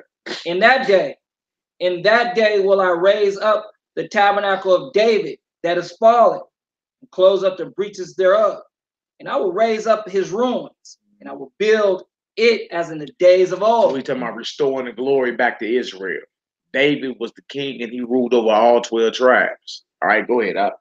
That they may possess the remnant of Edom Oh, God. and of all the heathen which are called by my name. So he's going to raise up Israel to his glory to where we rule the earth. You understand? Even the other nations that understand who our God is, they will be had in possession. They will be had in possession. You say, oh my, that don't sound nice. But even dealing with the Most High God, everything is based off law and order. So you won't be getting drunk and raping women and castrating men. No. When the Most High set up his rulership on this earth, it will be according to the righteousness of God. You understand? Those Gentiles are little. But you won't be voting for it. Like today, you know, like the white man's government is democracy. Let's vote for it, right? Or communism, or a republic. You feel me? None of these are in it. We talking about a righteous dictatorship. Yeah, Bruce, say that one more Yeah, you're not gonna time. vote for Christ when he take the throne. He's taking it, and you either gonna be down or you're not. You either gonna get down or you gonna lay down. You need to hear that though, because the script say every knee gonna bow and every tongue gonna confess. Did you bow when Donald Trump got sworn in? No. Of course not. Of course not. Not the way these. Did you bow when Barack Obama got sworn in? Hell. Of course not. So this can't compare to what's coming. And guess what? You won't be voting over it. There won't be a vote. No electoral college? No electoral college. All right, come on. Now, what else is that? Saith the Lord, saith the Most High that doeth this. Amos chapter 9, verse 13. Come on. Behold, the days come, saith the Most High, that the plowman shall overtake the reaper. Y'all know what the plowman is according to the Bible? The plowman is the slave. The slave shall overtake his master. The reaper is the master. The plowman is those that work so hard for the master to reap. Yeah. Who's get it? See that? So the days come, saith the Lord. Not saith us, because we nothing special. We just your brothers, like we told our brother earlier. We just your brothers, right? But didn't you just read that? It just said the day is coming with the plowman, the slave, is going to overtake his master, or the plowman is going to overtake the reaper. Those that reap the fruits are reaping the benefits of the hard labor. Believe that. Okay, go ahead. And the treader of grapes, him that soweth seed. Yeah. And the mountains shall drop sweet wine, and all the hills shall melt. And I will bring again the captivity of my people of Israel. Bring again means reverse the captivity of my people Israel. He's saying I'm going to reverse the captivity of my people, because the plowman is going to overtake the reaper. The slave is going to overtake the master. I'm going to bring again the captivity of my people, meaning he's going to reverse our captivity. Okay, go ahead. And they shall build the wasted and inhabit them. Yeah. And they shall plant vineyards. Yeah. And drink the wine thereof. He said, in other words, you're going to work for it and you're going to reap the benefits of it. You built America. You built America, but you didn't reap nothing out of it. You see? That's how beautiful the Most High is, man. Like I can serve a God like that. It makes sense. It's just like, okay, the last shall be first. We read it our whole life, right? The last shall be first. Well, who's the last? Who's the last? The Messiah said that the last shall be first. You understand? So it's something like, well, like head of the house, and like you let the kids eat first, or something like that. Like just speaking German. No, it's more because the order of God is never usurped. It's more talking about how the children of God who are meant to rule this earth, you understand? They're gonna be the rulers of this earth, and then those that are not his people, that believe in him, you understand, will be servants to his people and him. That's what it comes down to. Serving, like just like you, that's like you called a second-class citizen right now. Like Dylan Storm Roof shut up a church in South Carolina and the police took him to Burger King. You wouldn't have made it out of there alive. You understand? That's what I'm saying. It's like what they doing on this side, it'll be magnified when we rule, but in righteousness. That's what I'm saying. Go ahead. Yeah, I was gonna say, would that be a form of like righteous judgment? Yeah, that's exactly what it is, bro. That's righteous judgment. Now, some people get mad at it and say, "Oh my God, no!" But look, look. Your world tells you what goes around comes around. You heard that your whole life, right? The Bible says you reap what you sow. If you planted that, you got to answer for that. All right, come on now, let's finish it off. They shall also make gardens and eat the fruit of them. You're going to work hard, and guess what? You're going to reap the benefits of it. Not work hard. Like, let's talk about this. Who built the White House? Slave. All right, so that means you wasn't illiterate. That means you couldn't read. That don't mean none of that. Everything they taught you that you was nothing. No, in order for you to build something that's still standing 200 plus years later, you had to be skilled. They still trying to fill up the school that you make perfect. Yeah, same thing. You had to be skilled. You understand? So everything they've been telling us is a lie. You are God's people, God's chosen. All right, go ahead, Alex. And look, don't forget the name of the man. So they had a French guy in there, and he dipped out. So you had Benjamin Banneker. That's who Malachi talking about. Benjamin Banneker, yeah. Benjamin Banneker.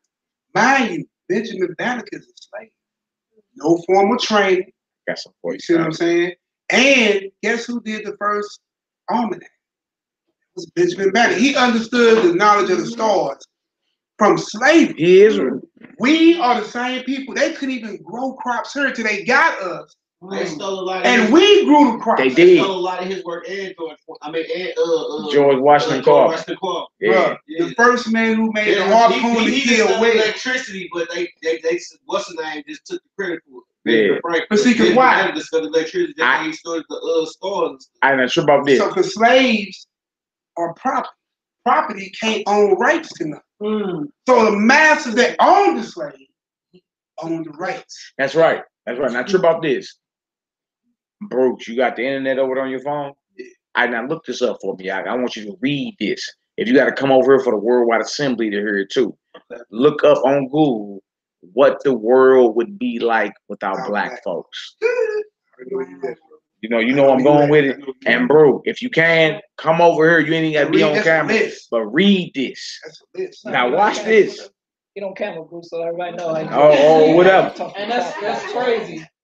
See, it's like from the greatest things, like what he was just saying about the almanac, building the White House, all the way down to something simple as the Big Mac, the cotton gin, flaming hot Cheetos. Navigation, bro. The black man came up with flaming hot Cheetos. They had the plain Cheetos from the factory. Just like black man made the super soap. Yeah, give his credit. Y'all look up what the world would be like without black folks. The black woman that did the movie Matrix. Yeah. The black woman that did the movie Matrix. Yeah. Sit right here, bro. Now look, I want you to read this, man, because this is serious, right? They show you who these people are, who we are as a people. Now, you hear a lot of heathens say,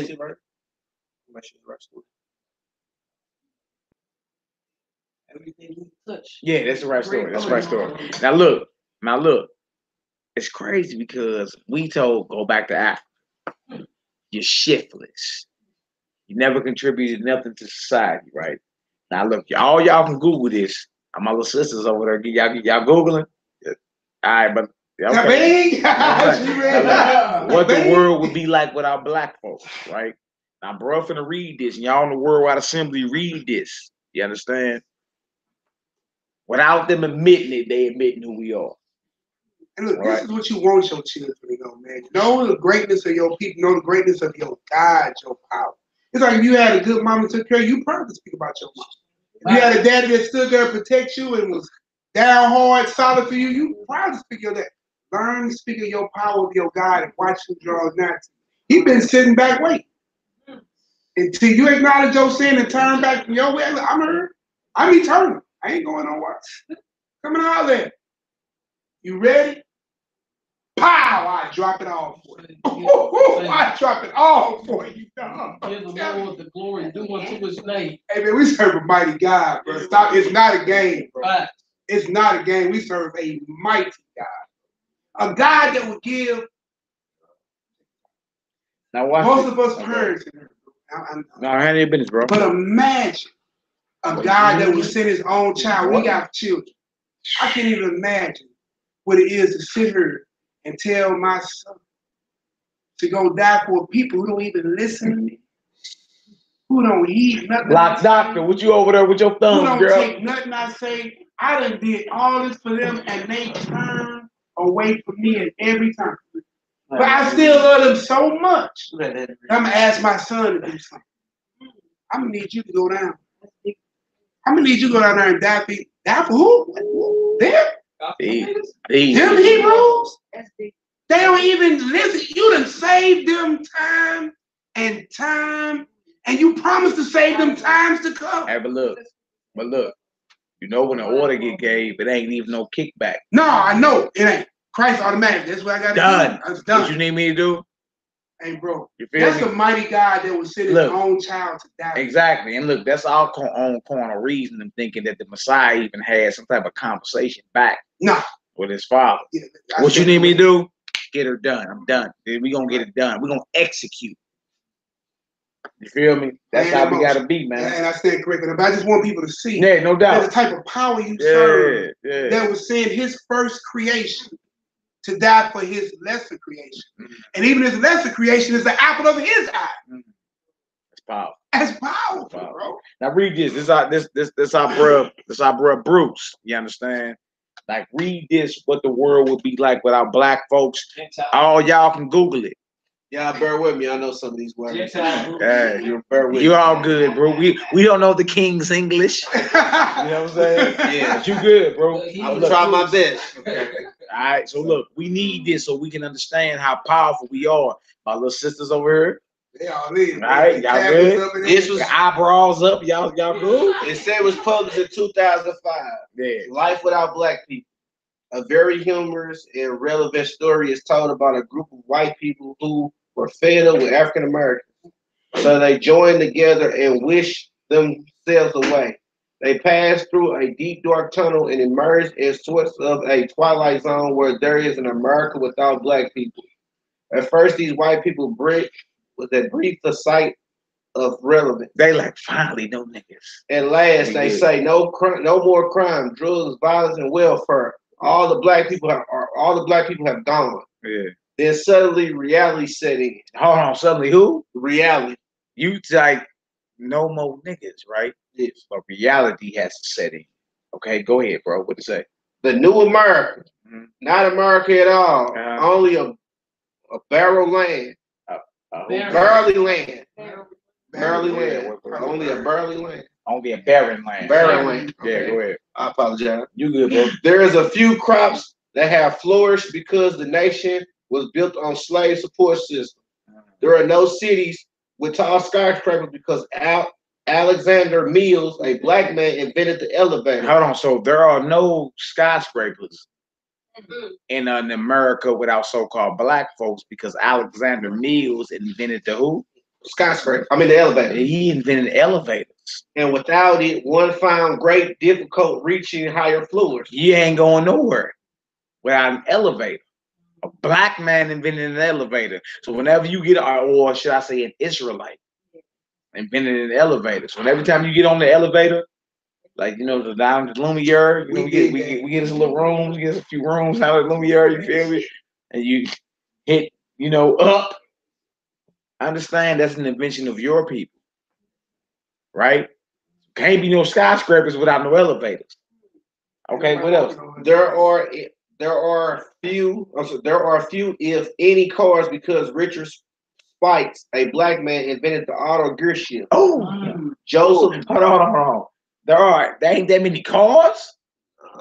Who invented the automatic gear shift? Richard Spikes. Richard Spikes. Look him up. You see that? What would this so-called great country be without you? Wow. Now, when you read Deuteronomy 7, matter of fact, can you pull that for me? Y'all can read Deuteronomy 76, one verse. Deuteronomy 76, 7 and 6. Watch this. Hold your spot right there for me. Okay. We got Richard Spikes invented Deuteronomy 7, verse 6. What did it say? For thou art a holy people unto the Lord thy God. Yeah. The Lord thy God has chosen thee to be a special people unto himself. God. This is going to make somebody mad. Come on. Above all people that are upon the face of the earth. That doesn't say equal to or beneath. That's at above. Now, when you trip off the great innovations of America and how powerful America is, it would have been nothing without the slaves, because the slaves invented everything. Huh? Down to the so-called what's that boy named? Edison. Cell phone, Edison, light bulb, what is it? But it was his slave Mortimer that invented it. The filament. Mortimer invented the filament. Yeah. Did you know they had castrated George Washington Carver so they had kids? Yeah. Because he was that brilliant and intelligent. Yeah. They didn't want him to have no offspring. Yeah. Because they like we can't have another black dude surpass us. You feel me? They castrated the brother. He came up with over 200-something uses for the peanut. Real McCoy. Y'all ever heard the phrase "the real McCoy"? Y'all heard? Oh yeah. Y'all know who McCoy was? Elijah McCoy. Black Google man. him. He was a black man. An escaped slave that made his way to Canada. Look like steam engine. Yeah, man, he look. put that oil drip in the steam engine. They used to have to stop the motor, hop out, oil that deal up, and then get back in. He created that drip. So whenever it was something done, that was real McCoy. Yeah, and when they didn't have Elijah McCoy's patent, all they stuff used to break. Yeah. So the phrase came up, "Give me the real McCoy." That's it, bro. But his name was Elijah McCoy. McCoy. He was he was an escaped slave that made his way to Canada. Elijah McCoy. So when you hear the real McCoy and all that, they got to do with a bruh. They got to do with an Israelite, a bruh who was so genius that he came up with a drip system to lubricate these machines so certain things wouldn't break. Hundreds of inventions. And then they try to copy him, but it would never work.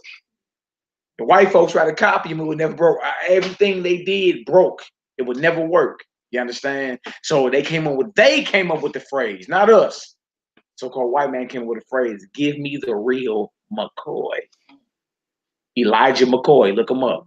He's straight bro, white bird, white fro. He like, "Hey, this looks like my granddaddy." Yeah. All right, come on. What else to say?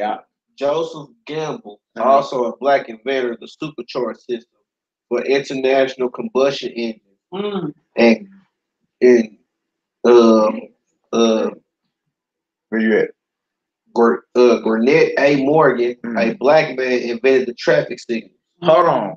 So you wouldn't be stopping or going through no traffic signals if it wasn't for your brothers that invented it. Yeah. Y'all see that? What would the world be like without black folks? What else to say? Furthermore, one could not use radium transit.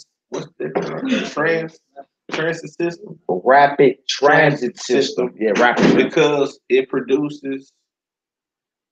Oh no, it is rapid transit system because it procures the electric trolley. Yeah, which was invented by another black man, Albert R. Robertson. Oof. The trolley was invented by a so-called black man. What else to say? Even if there were streets on which cars, a rapid transit system could operate, there were cluttered with paper because African American Charlie Brooks invented the street sweeper. So if you stay in the city, you know about the street sweeper. You know how they come through and clean one side of the street every third Wednesday, and then they come up the other side every fourth Thursday. A so-called Israelite, your people invented the street sweeper. You see that? Now you got to move your cars to the other side of the street. You get a ticket. Yeah. Come on out. What else to say? There were a few in any newspaper, magazines, and books because John Love invented the pencil sharpener. The pencil sharpener was invented by your people. Go ahead. William, I can't see his last name. William, where you at? What? William Pervase. William Pervase invented the fountain pen, and Lee Bargich invented the typewriter machine, and W.A. Love invented the advanced printing press. There were all you got. That's where all you guess is black. Look, I'm gonna tell y'all something. In this age we playing too. I'm a video gamer. The first black man, it was a black man. This let's go so long. No, keep reading. We gonna get into it.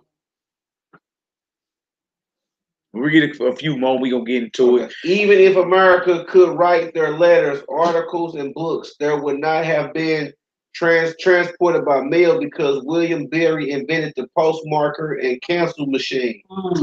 William Proverb invented the hard stamp, and Philip Downey's invented the letter drop. Y'all heard all this? Hey, the long story short, your people are the reason why America's the most powerful nation on the planet. And y'all continue to read that. We ain't gonna read the whole thing. But what would the world be like without black folks?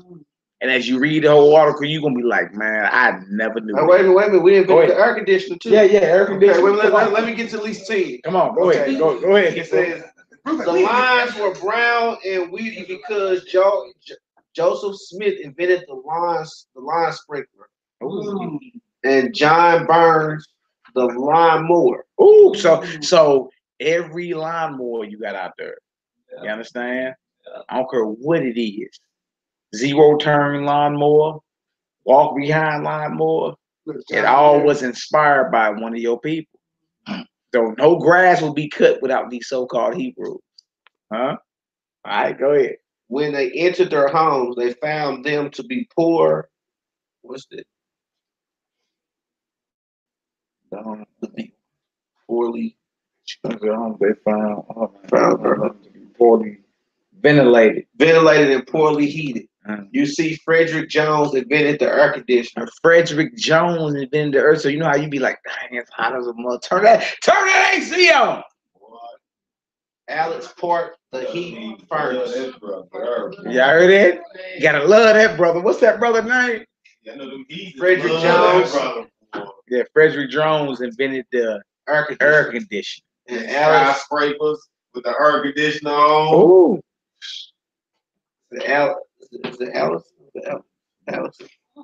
Alice Parker. Alice Park invented the heating furnace. Their homes were also dim, but of the conditions, Lewis later invented the electric lamp. Hold on. Lewis later invented the electric lamp. All right, so look, you more special than what you think. You feel me? Go down as far as you want to go, then we're going to get back to the script, man. Stop at this last one. Michael Harvest invented the lantern, and Grandview T. Woods invented the automo cut off switch. Hey, but y'all was monkeys, shiftless, swinging from trees in Africa with your damn drawers on. With extra chromosomes. Huh? Scratching lights off your mid regions. When America wouldn't even be what it is without you. Facts. Google what would the world be like without black folks. And look, these inventions ain't just subject to America. Y'all know that, right? Worldwide them benefited off these inventions. They got stoplights in Moscow, Russia. They got lawnmowers in what? Africa. You understand? Your people done touched every part of this globe, man. Wait a minute. They say go ahead. Said their homes were also filthy because Thomas W. Stewart invented the mop. And Lloyd P. Ray the dustpan. I like that. Not the mop and the dustpan, Yoel. A lot of these I just mopped my floor yesterday. So a lot of people's houses would be filthy if it weren't for black people because we invented mops and dustpans. A lot of these inventions came by necessity because they forced us to do all this physical labor. Necessity is the mother. We figured out ways to make the job easier. Yeah.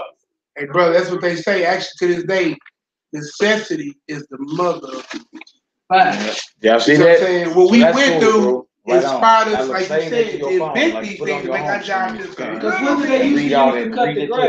The manual. Remember that little roll of cutter? Before that, we had that sip. You had brothers over there doing it. All right, come on, y'all. We gonna finish this out. All right, right on, Bruce. Remember that old sickle back in the day before that push roll? Yeah, they was going with a sickle. Hey, and not only that, something that just recently came out a couple years ago, the sisters and Hidden Figures. Oh yeah. That they didn't want to acknowledge until just a couple years ago. Smith Boys had to make a movie about it. Yeah, about the woman with nice. The reason why they was even able to travel out to what we call space. Not right. Those three Israelite sisters. Hidden Figures. Yeah. Watch that on Netflix. You'll blow your mind. NASA wouldn't even got as far as they went without these three. They just acknowledged them though, bro. They just didn't acknowledge after all these years. Yeah, one of them invented the whole look like they still use her system to this day to do calculations. The IBM computer, they programmed it. Your people. So when the scriptures say you are people above all people on the face of the earth, believe that. Without you, and don't be ashamed, because without you, none of this would be running. No. Look, Messiah said, "What ye are the what salt of the earth. Right. You the flavor. You the flavor in your righteousness or your wickedness." They got Chinese rappers talking about bodying niggas now. Chinese rappers like China Mac. Yeah, son. Bodying niggas, son. Like, you want to influence the world either in righteousness or wickedness when you done talking. That's right. All right, come on, now let's get it. Let's thank Bruce the ex-heathen. You said what? Yeah, Bruce the ex-heathen. Bruce coming on around, man.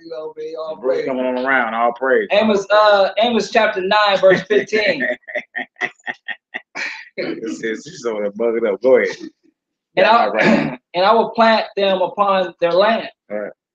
And they shall no more be pulled up out of their land, which I have given them, saith Yahweh thy power. Yeah, okay, we got Zephaniah 3. He ain't even on, he talking. Grab Zephaniah 3. You got Zephaniah 3? Boy, I tell you, with love, pleasure. I catch you when you talk. Where am I at? Zephaniah 3. You was on 7 at first, I just seen. No, that was a whole other Bible after my. I told you I had precept. What's that 7? Oh, yeah, that's what you told me to read. Okay, you're right. Okay, can't get a worldwide apology. Yeah, worldwide apology. You ain't got time for that, man. You know, Bruce has already, use up a lot of the time, man. Okay, we got Amos 9. We got Zephaniah 3, starting verse 8. Start verse 8. Let's go. Zephaniah chapter 3, verse 8. We got to get into our series Passover. Come What's on. Up?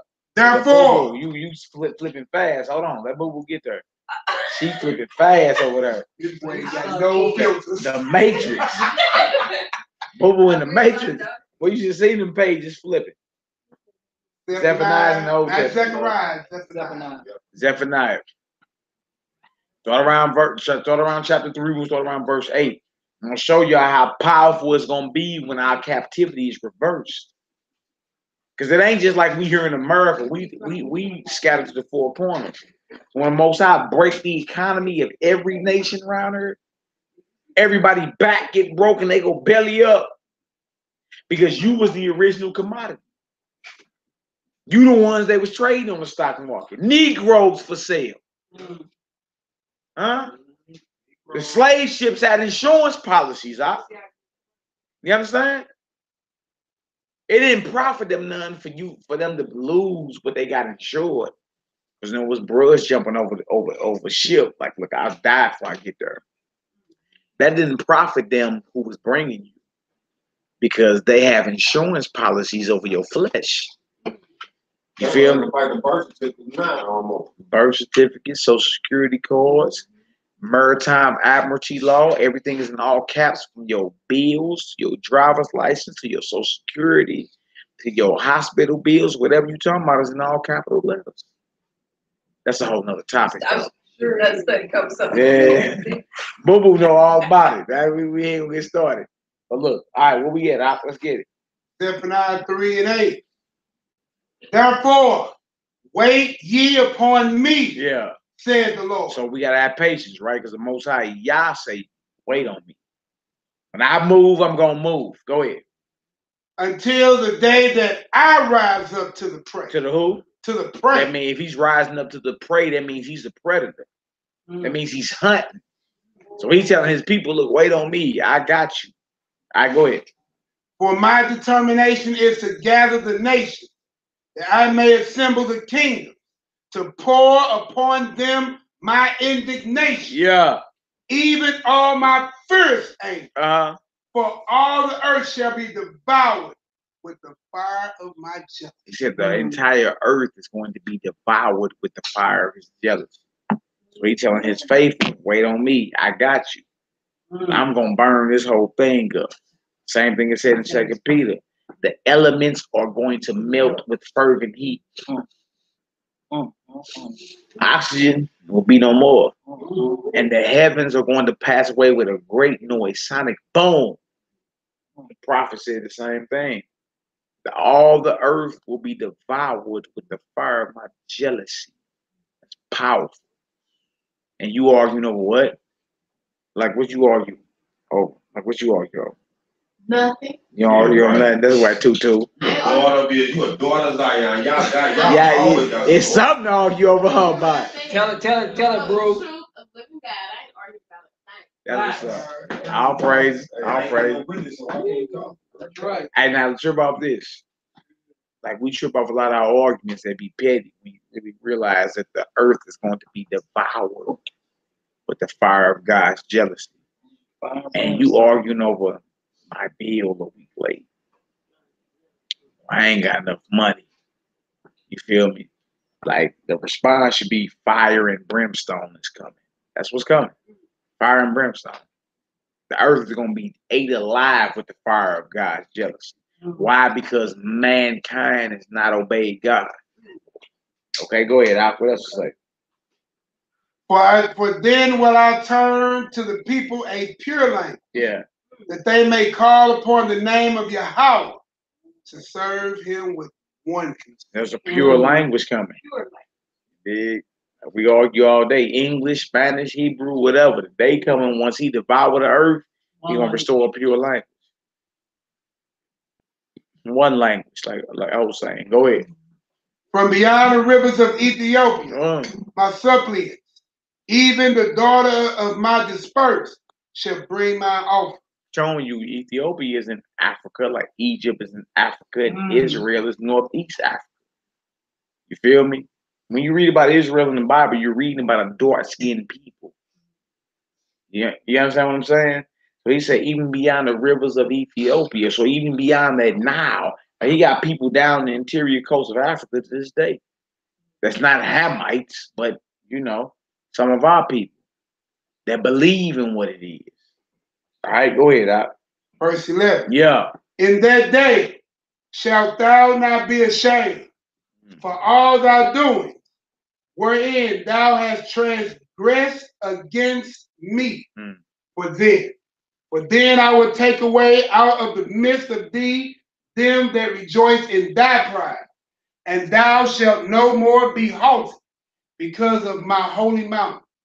And I will also leave in the midst of thee an afflicted and poor people, and they shall trust in the name of the Lord. The remnant of Israel shall not do iniquity. Remnant means small remaining residue. So those of us that make it, not all of us gonna make it, but the small remaining residue that make it, we won't be doing iniquity. In other words, we're gonna be locked into our God. You understand? Whatever He commands us to do, we gonna do. It won't be well, but man, later for all that. Look, what did He say? We gonna get it done. All right. I serve a God like that. That's what's up. Yes, sir. Later for the tooth fairy. A God you pull out at your own convenience when it get rough. Or a Negro gets shot and all of a sudden he gets spiritual. No, we gonna be spiritual while it's going good. That way when it go bad, we know how to deal as well. You know what I'm saying? We're not waiting for things to go bad to get down with God. No. Somebody get shot, they so a nigga get shot and get a near-death experience. Oh my God, you know. We ain't dealing with that. We down now. All right, go ahead, Al. Nor speak lies, neither shall a deceitful tongue be found in their mouth. No deceitful tongue, no lying. Go ahead. For they shall feed and lie down, and none shall make them afraid. You can't say that's the Jewish folk today. They afraid. Palestinians is launching Scud missiles out the Gaza Strip. This is a future prophecy about the condition of God's people, Israel. When we finally get back to what it is, we gonna feed, we gonna eat good, we gonna lie down. None gonna make us afraid. We're gonna be praising the Most High God. All right, where you at? Let's finish. Verse 14. Come on. Sing, O daughter Zion. There go that music. Shout, O Israel. There go that music. Be glad and rejoice all thy heart. Yeah. O daughter of Jerusalem. See, so we talking to you daughters. Now Israel's called a daughter, a woman at times too. So I love the way the Most High get down, because he'll compare it to a man, then he'll compare it to a woman. The way men and women of our nation can relate. Right? If I said, sing, O daughter of Jerusalem, you be like, dang, that feels kind of good. They gotta let me sing real quick. You understand? But look, that's our God. Because he don't leave our women out either. You know what I'm saying? He just called for all of us to be in order, but he don't leave the women out either. Sing, O daughter of Jerusalem. When y'all sisters read that, y'all should be like, dang, that's tight. Dang. That called. Hey, as long as she try, it's all good. That called wisdom of she. Ooh, let me try to be like wisdom. That's cool. But look, that's what it's about though. You feel me? We got a brother right here. What you say? Yo, man, he try to rap. You know what I'm saying? He can't rap. I thought we had a conversation about that. Hey, but look, know what? But you know what it is, Hebrew? It's your effort. You know what I mean, that's just that brother opinion. I think I can cook, so I feel bad. Yeah, I'm saying, look, it's the effort. Dealing with the Most High God, it ain't about what nobody else think. You understand? Yo, it ain't about what nobody else think. That's what I told you. It's about your effort. Right. You feel me? I rap better than I can sing, but bro, I sing every morning. To my God. Yeah, hello, hey. Hey, why little baby look at me like, Daddy, what are you doing? But I sing every morning to my God, bro. All right, go ahead, my sister. So if he wanted to, I guess I'm wrong. But I'll be gifted. Or no, it's sing together. It's gonna sound great. Hold on.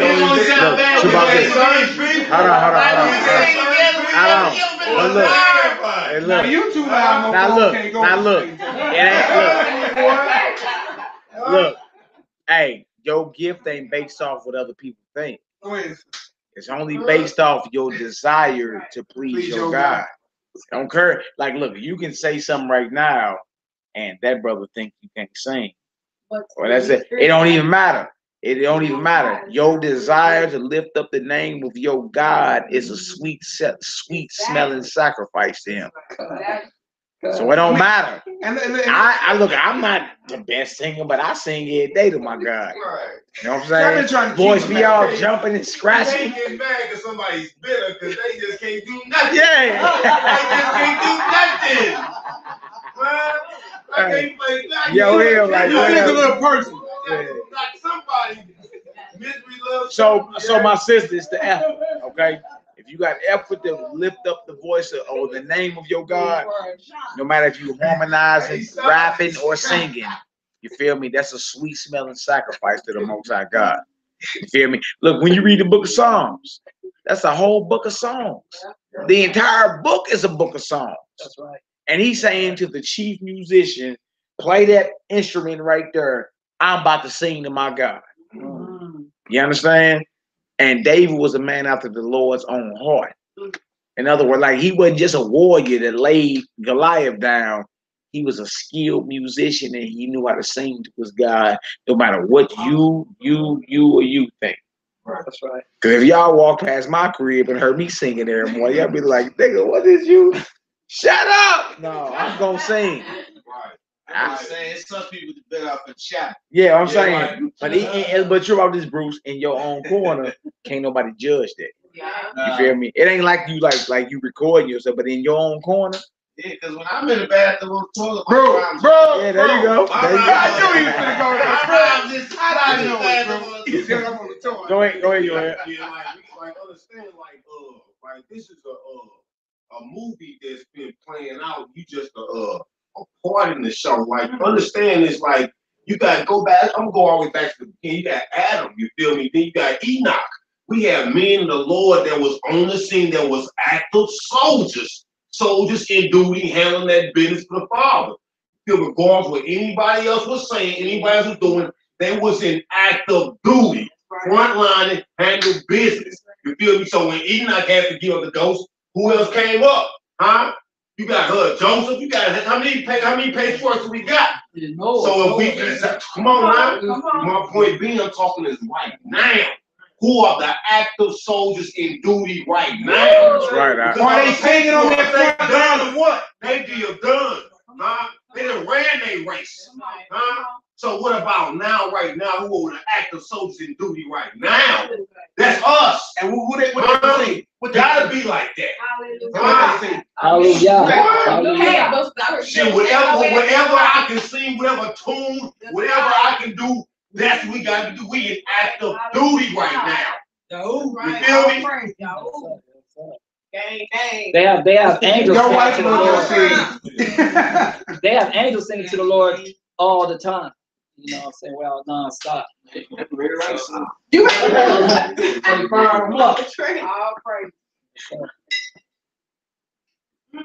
Let's finish. Verse 15. The Lord has taken away the judgment. He has cast out thine enemy.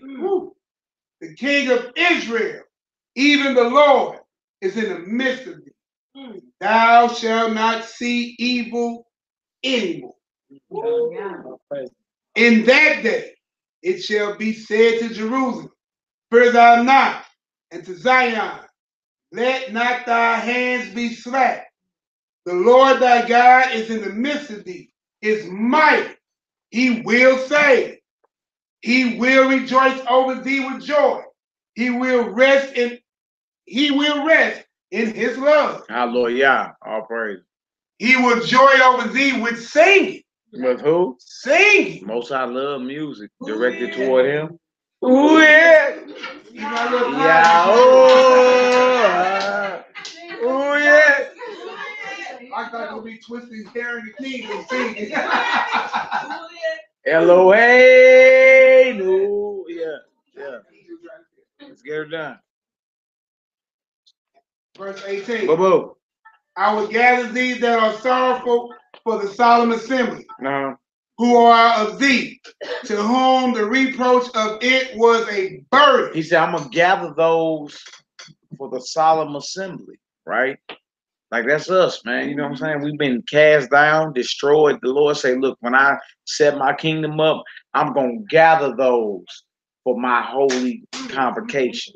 I got y'all. Yeah. You was a reproach. You was the nigga. You was cast down. You was feeble. You was shiftless. You was shot down. I got you. You understand? So our mission is to what?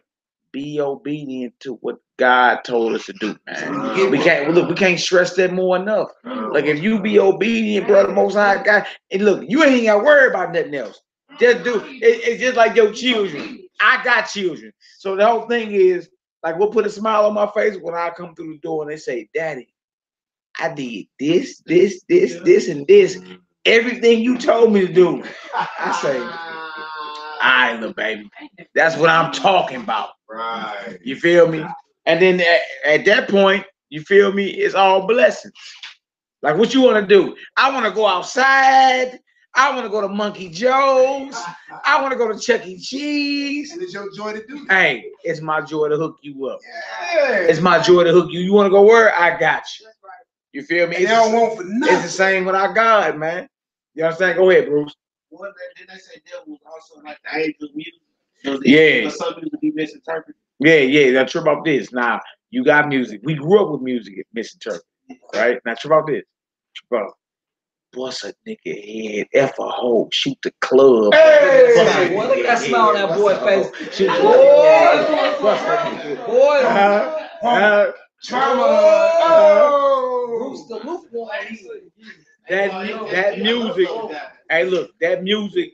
I had some a fighter break out and somebody had died in the parking lot that night, right? Not sure about this. It's time for the percolator.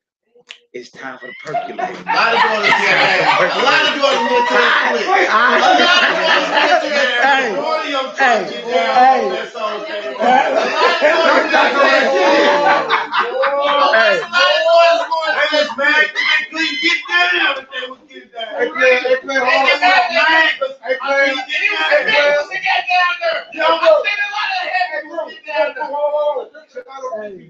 But that boy too short. Short dog turned me out. Let us perk with y'all, bro. Let us perk with you. We ain't gotta go down. So we see how music influences behavior. What they said at the end of the night, we finna slow it down. Yeah, no, so you better slow it down. Because the DJ is the conductor of spirits.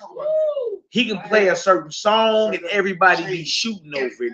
Or he can play a certain song and you be slow dancing off of it, right? At the end of the night, we're gonna slow it down. We're gonna slow it down. We're gonna slow it down, right? That's what you hear every night. And that's right, because after you leave the club, that's the last song they play. Yeah, they trying to get you to take some home so you won't watch that shit no more. I'm saying that's what it's about. It's like at night when all the radio's doing playing, they clip on the quiet song. Yeah. So music is the most powerful tool on the planet. It's vibration. Believe that. You play certain something right now, you be up in here dancing. Yeah. Even look, it ain't even look. Hey, look, Bruce, Hebrew Bruce. It ain't even just in our generation, right? And Sister Ursula's generation. Yeah, back in that generation. Me and Mrs. Jones. We got a thing. All right, so Mrs. Jones is a wife that belonged to Mr. Jones, but you and her got something going on. Cheating in the next room. Well, you used to hear Daddy Records, didn't you? Huh? I'm saying music is powerful.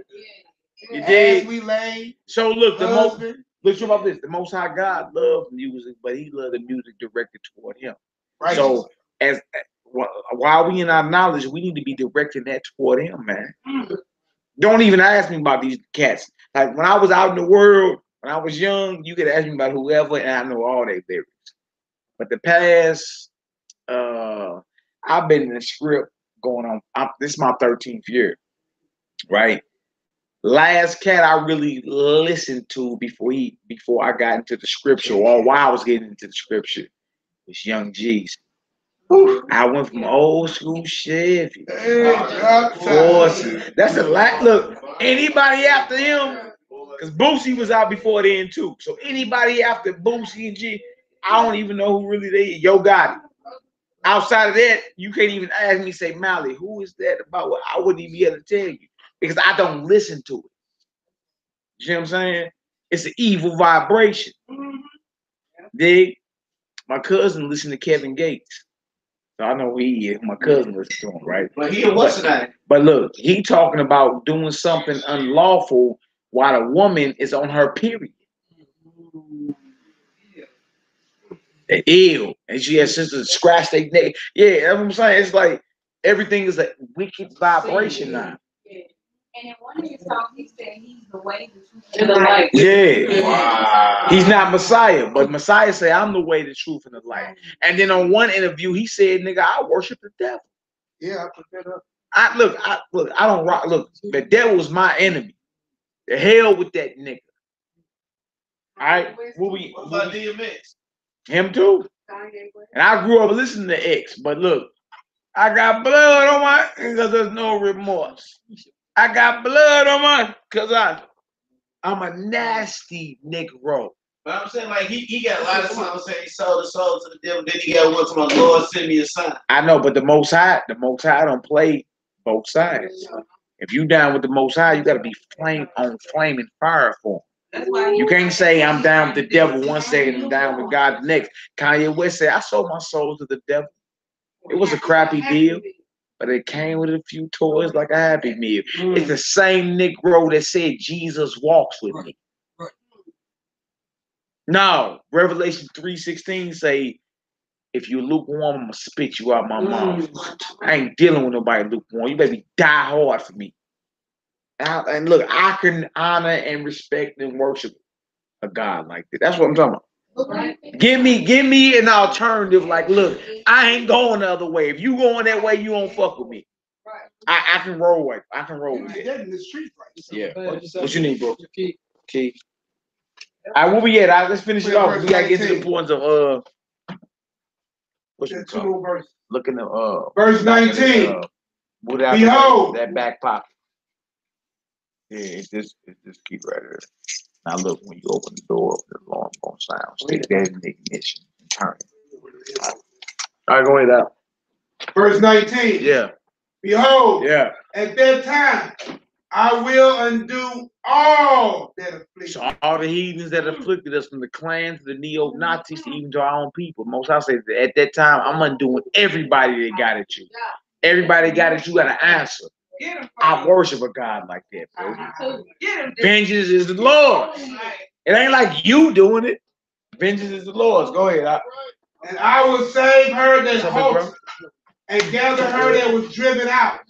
And I will get them praise and fame in every land where they have been put to shame. So he said, I'm going to get them praise and fame in every land where they were shamed at. We was there. Was we not shamed here?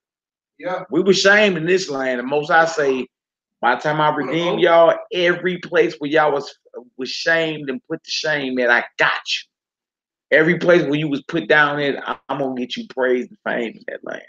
All right, go ahead. At that time, will I bring you again, even in the time that I gathered you. Yeah. For I will make you a name and praise among all people. No, some people. All people. Come on. Of the earth. Right. When I turn back your captivity before your eyes. Says Yahweh. Yeah, when I turn back your captivity before your eyes, says the Most High, I'm gonna make you a praise and fame in all the earth. They're gonna be like them the children of God. Go ahead. Just tell me to write it down. Isaiah 14 is bring that out. Isaiah 14 verses 1 through 6. 1 through 6. Y'all write that down. All right, look, let's get into the importance of Passover. 1 Corinthians 11. Isaiah 14, 1 through 6. Read all the way down to 12. Those who held you captive will go into captivity. It'd be your hand, sir. Your hand, man. You always say in church, I'd rather be a doorkeeper in the house of my God than dwell in the tent of the wicked. Well, hold them to it. Now we on our important Passover. Passover is important. You can't be at the Passover thinking it's a buffet. It's a serious thing. We're going to 1 Corinthians 11, start around verse 20. 1 Corinthians 11. Start at verse 20.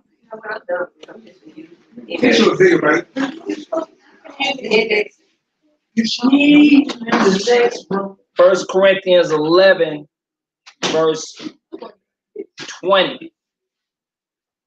You edify? 1 Corinthians 11. 11 and 20. Yeah. Let's bring her out. Why Passover is important? 11 verse 20. Sorry, verse 20.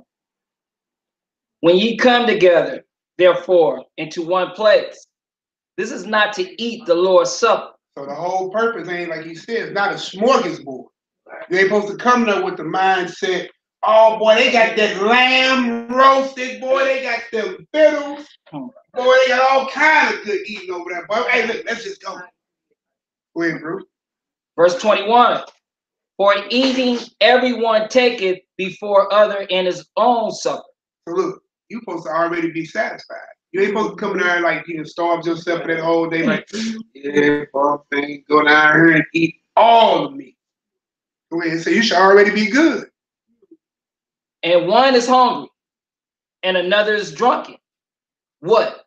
Have ye not houses to eat and to drink in? See there? Don't you already have a house to eat and drink in? You ain't supposed to be here for eating sake. Passover is more than the food, right? It's the gathering. When we read about it, you know, we'll do a class probably this weekend and definitely coming up. We'll go over briefly in Passover again. Exodus 12. In Exodus 12, yeah. The first Passover. When you understand the significance of Passover, it's about God delivering his people. 1. 2, is that he gave instruction that to put the blood of the lamb over your doorpost so that death angel will pass you by. Same thing with Christ in the New Testament. Died on Passover. Blood shed on the doorpost of your heart. So what? That the eternal will pass you. They don't do that still today. Put the blood over the door. Some people still do ceremonial-wise. Just ceremonial-wise. But you have to have the mindset of what Christ is in Passover. You see what I'm saying? The significance, because nobody's cutting chest open and putting blood on the doorpost of your heart. So you have to, it's, you know, remember the scriptures are always spiritual and physical, right? So the whole thing is to take on the Passover lamb, right? To allow death to pass you over. This is the redeeming factor of God for his people. He was redeeming us out of Israel. He's redeeming us out of the eternal damnation. I mean, out of Egypt. That's what I'm about. Go ahead, read, bro. 1 Corinthians 11, verse 22. What? Have ye not houses to eat and to drink in? Or despise ye the church of Yahweh and shame them that have not? What shall I say to you? Shall I praise you in this? I praise you not. Nah, do what? I praise you not. So he don't praise you. You ain't coming in there for that old eating and drinking. Do you shame the Lord by that? These questions. Go ahead, bro. For I received of the Lord that which also I delivered unto you, that the Master Yahweh Shah HaMashiach, the same night in which he was betrayed, took bread. And so what you're saying is that the whole thing is that I received of the Lord, so that I give. That's what it's all about. Christ and what was given for you. That's a major thing for a person. Like you said, his mother got, could you imagine giving one of your daughters up to die for everybody?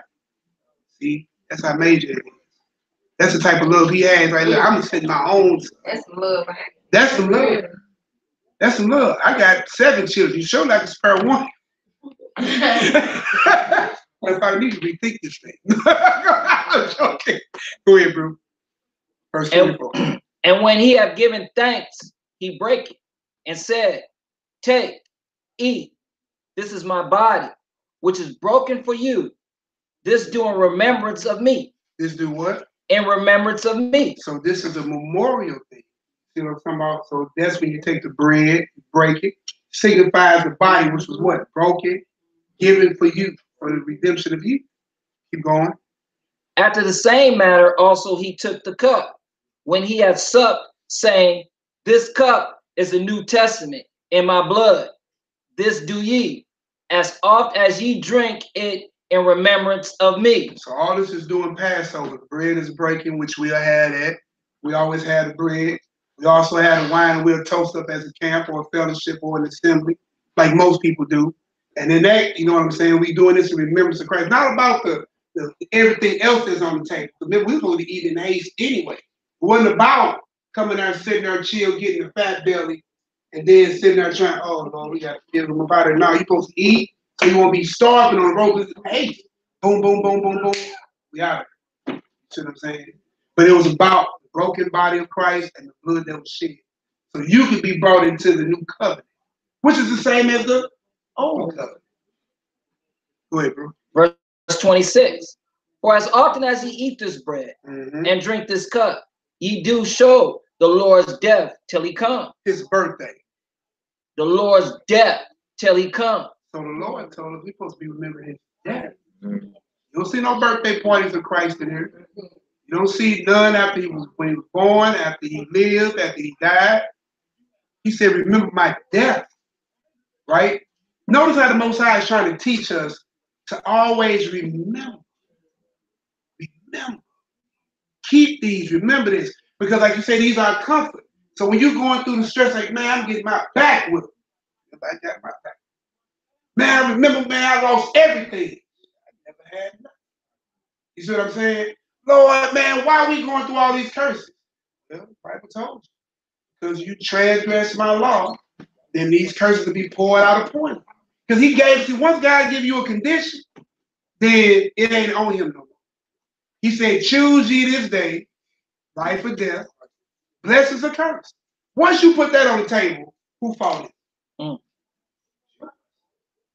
So the way to come back, so if breaking the law got us into this, getting back right with God and full faith in his Messiah, gets you right back home. If we came under that banner, we'd be out this. So if you came to the Passover or did the Passover with the wrong state of mind, then what? You bring me damnation. As we keep reading, it's gonna talk about it in the script. Go ahead, keep reading. Verse 27. Wherefore, whosoever shall eat this bread, see, go ahead. Whosoever shall eat this bread, go ahead, and drink this cup of the Lord unworthy. We don't do that.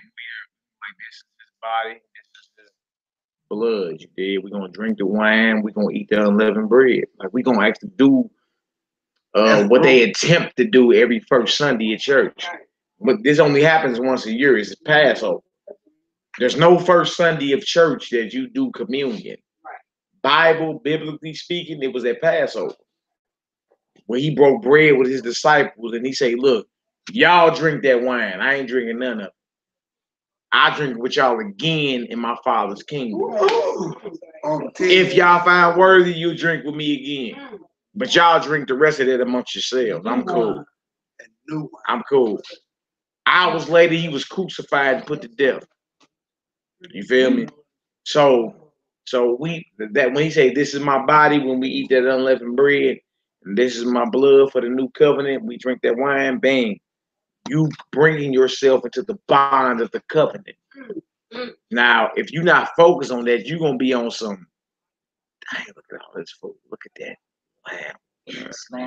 Look at that bitter herb. Look at that. And you're gonna start thinking this is the golden. What's the name of a golden corral? Yeah. The spirit of thanksgiving. Yeah, you're gonna start thinking it's that. You're gonna start thinking it's that instead of saying, let me stay focused because God delivered us out of bondage 3,500 years ago. Christ died for us 2,000 years ago on this same day. Yeah. If you don't keep that on your mind, you're gonna start thinking, look at all this food. I ain't eating for a whole Nigga, day. I'm about to kick it. So eat. You see what I'm saying? Well, you supposed to really be on some remembering what happened. You know what I'm saying? So you're gonna see some of the brothers, like not everybody, because everybody down on the same level. But you're gonna see some of the brothers like Obed and Nehemiah, you know, y'all, we gonna be eating like it's the Matrix in that video. I'll be outside.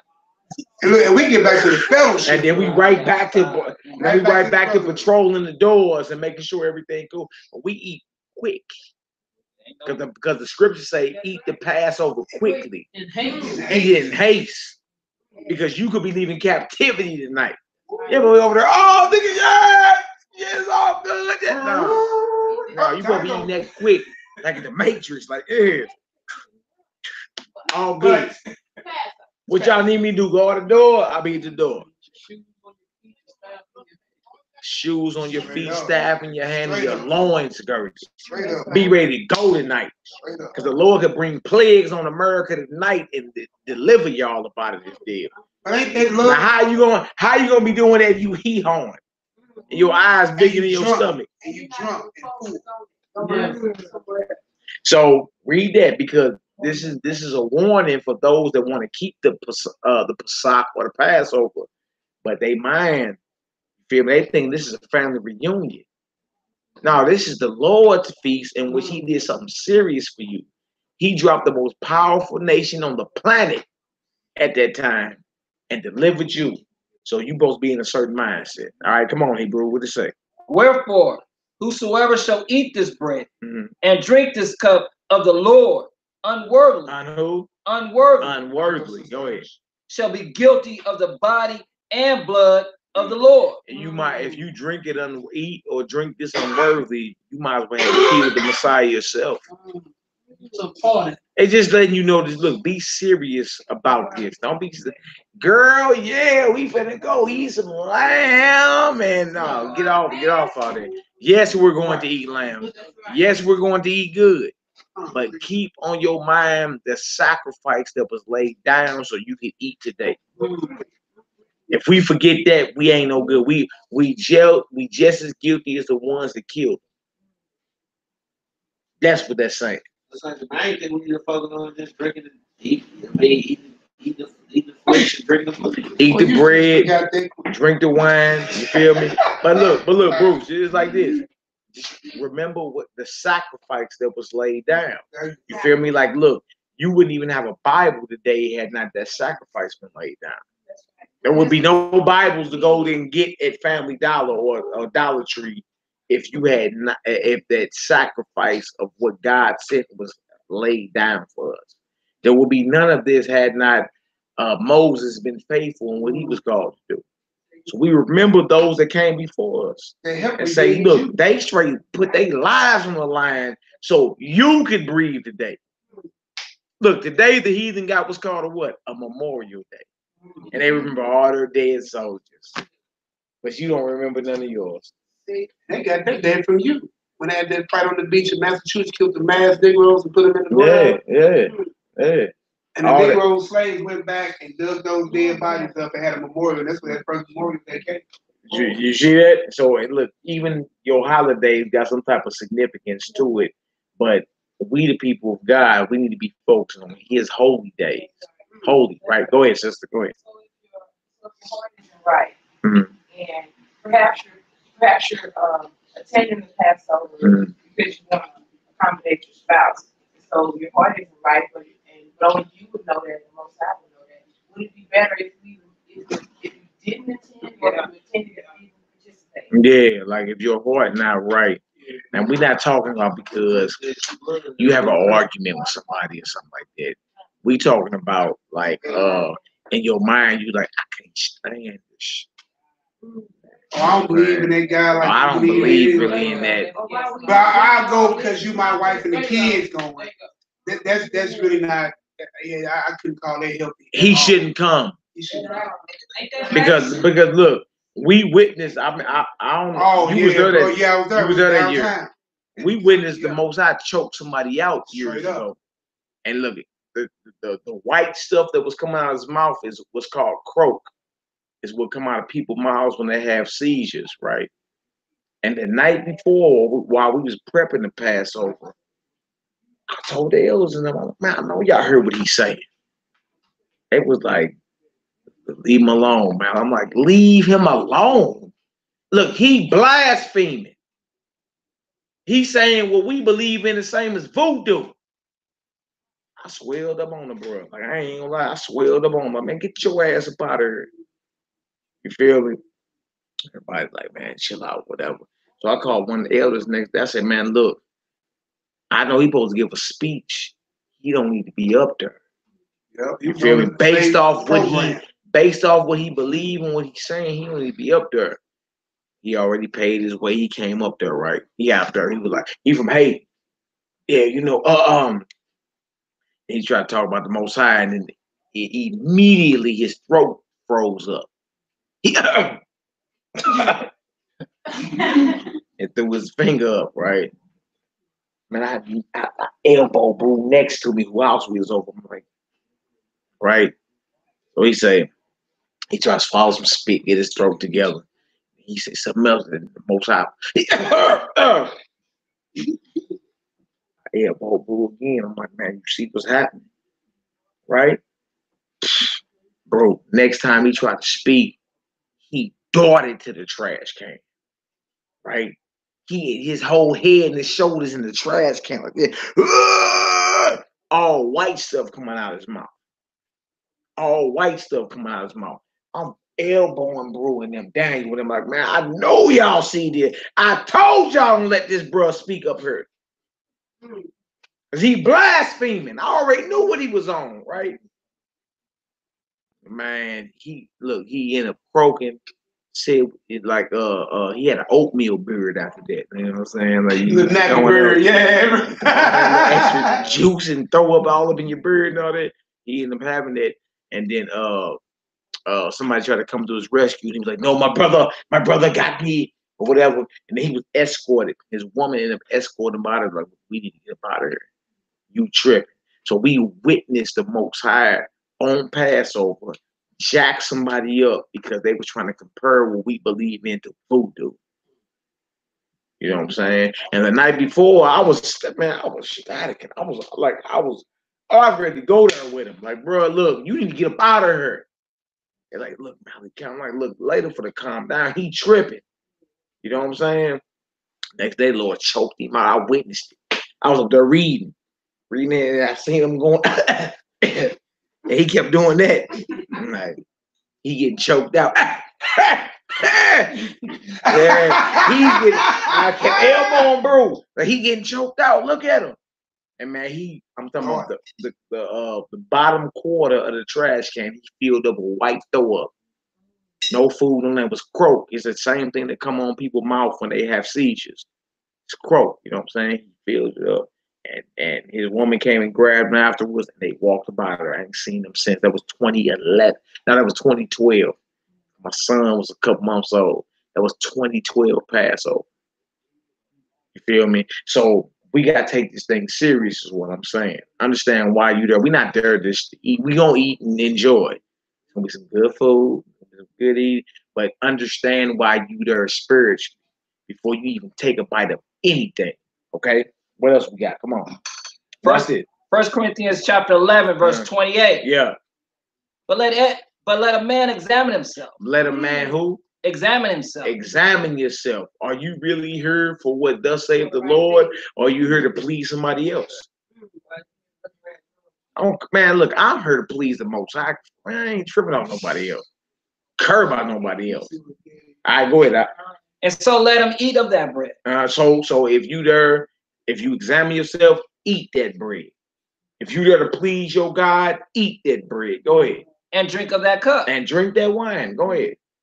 For he that eateth and drinketh unworthily, eateth and drinketh damnation to himself. Like, look, I got Passover tickets. If anybody want to go, it's all good. I got them now. You understand? But take this thing serious is all I'm saying. Are we gonna sing good that night? Of course. Are we gonna be making music that night? Of course. Are we gonna eat good tonight? Of course. Is all the babies gonna be running around enjoying themselves? Of course. But you as an adult, understand what you're doing. You ain't there to say, oh man, look at all this, boy. I'm about to gain 20 pounds up in here. Nah, man, you here to remember what the Most High God decreed and did for you, and he's continuing to do for you. And what he set his son to do for you. You understand? Let's keep that in perspective. As long as you keep that in mind, eat and enjoy yourself. Even with that, sister, though, you know what I mean? A person could come, but I would like tell them not to eat. Oh, no, or just be a witness, you know. Let them know what they're getting themselves into. Yeah, say like let them know whatever. Not be like, you know, if you ain't really truly about this, you know what I'm saying, whatever not, don't eat this, or whatever not, just come, you know what I mean, fellowship, see what's going on or whatever not, you know, and then don't partake of the food, of the meat and drink, you know what I'm saying. And then also too, what Christ did for us, you know what I'm saying, it was able for us to have that hope when we die. To have that hope of a resurrection, you know what I'm saying, or whatever, but not. You know what happened in the past, you know, with us in Egypt and stuff like that, you know, that was for the death angel to pass over us. But now, you know what I'm saying, what he did die for us now, you know what I'm saying, is for that eternal death, that eternal separation, that eternal separation, you know what I'm saying, because when we die, you know what I'm saying, our spirit go live on. But it's the eternal separation, you know what I'm saying, from God the Father. Because if a man loses a woman, you know what I'm saying, and you can never be with her no more, you feel some type of pain, you know what I'm saying, just like when a woman is not around her man. Imagine that with God forever. You know what I'm saying? Imagine that pain. That's suffering. That's some suffering, you know what I'm saying, or whatever. Not because, you know, a woman left me before, man. And I couldn't eat, sleep, you know what I'm saying? I ain't gonna repeat that. You know what I'm saying? Y'all can rewind the video. You know what I'm saying? Left you before. Yeah, you know. I've been dumped 1,000,000 times. Yeah, you know how it goes, man. You know what I'm saying? Some of us not like that lucky. Like, hey. But you know what I mean, though. You know what I'm saying? When a woman leaves you or whatever, not that suffering, that pain you feel or whatever, now you don't want to sleep, you can't eat. You know, y'all laughing and shit. That's serious as a mug. You know? So imagine, you know what I'm saying, with You that can eat. with that That's why he's separation. skinny now. Man, please. She I got left the this best week. sleep of my life. She left this week. Man, you talking about you can eat. Man, please.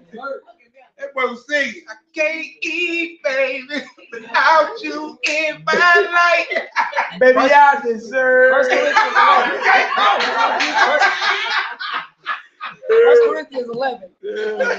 I don't know, son. Chapter 20. I don't know. I don't know. You. Talk about that thing, didn't we, bro? I don't know about all that. Can eat and sleep. Oh, then he crap is woo, woo, woo, bro. Hey, y'all can mock me all you want to, man. Girl, you know I love you. Yeah, come on, bro. Where you at, Bob? Hey, Bruce, what you laughing at,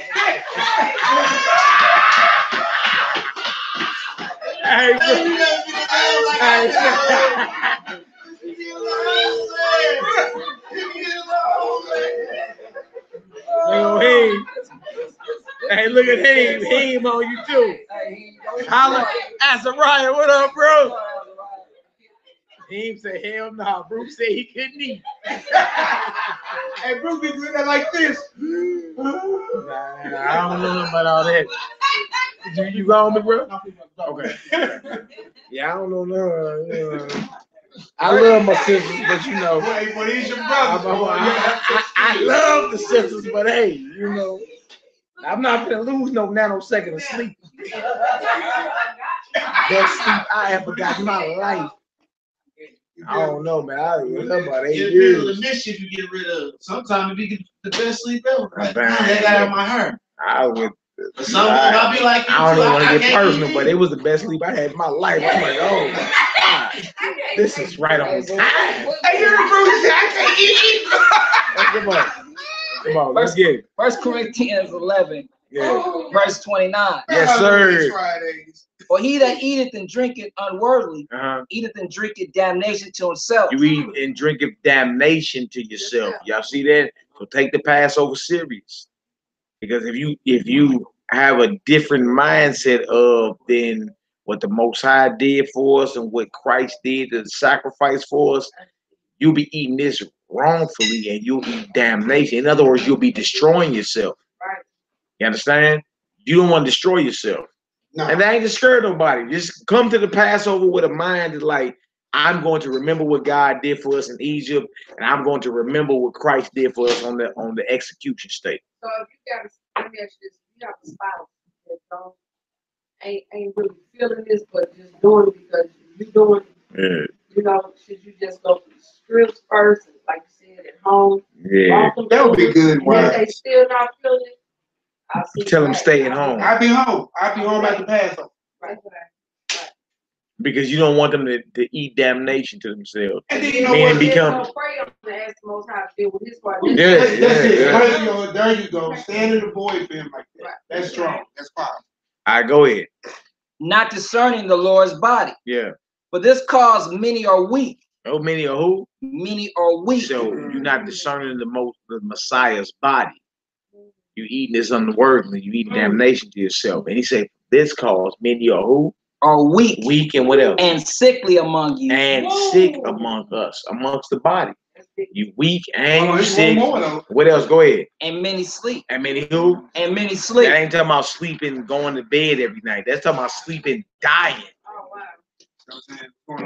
Because what's up with it, bro? You all good? He talking about what? He talking about eating the Passover unworthily. He talking about eating the Passover unworthily. But it's cause many are sick, right? Many are weak, and many sleep. All right, go ahead. Verse 31. Yeah.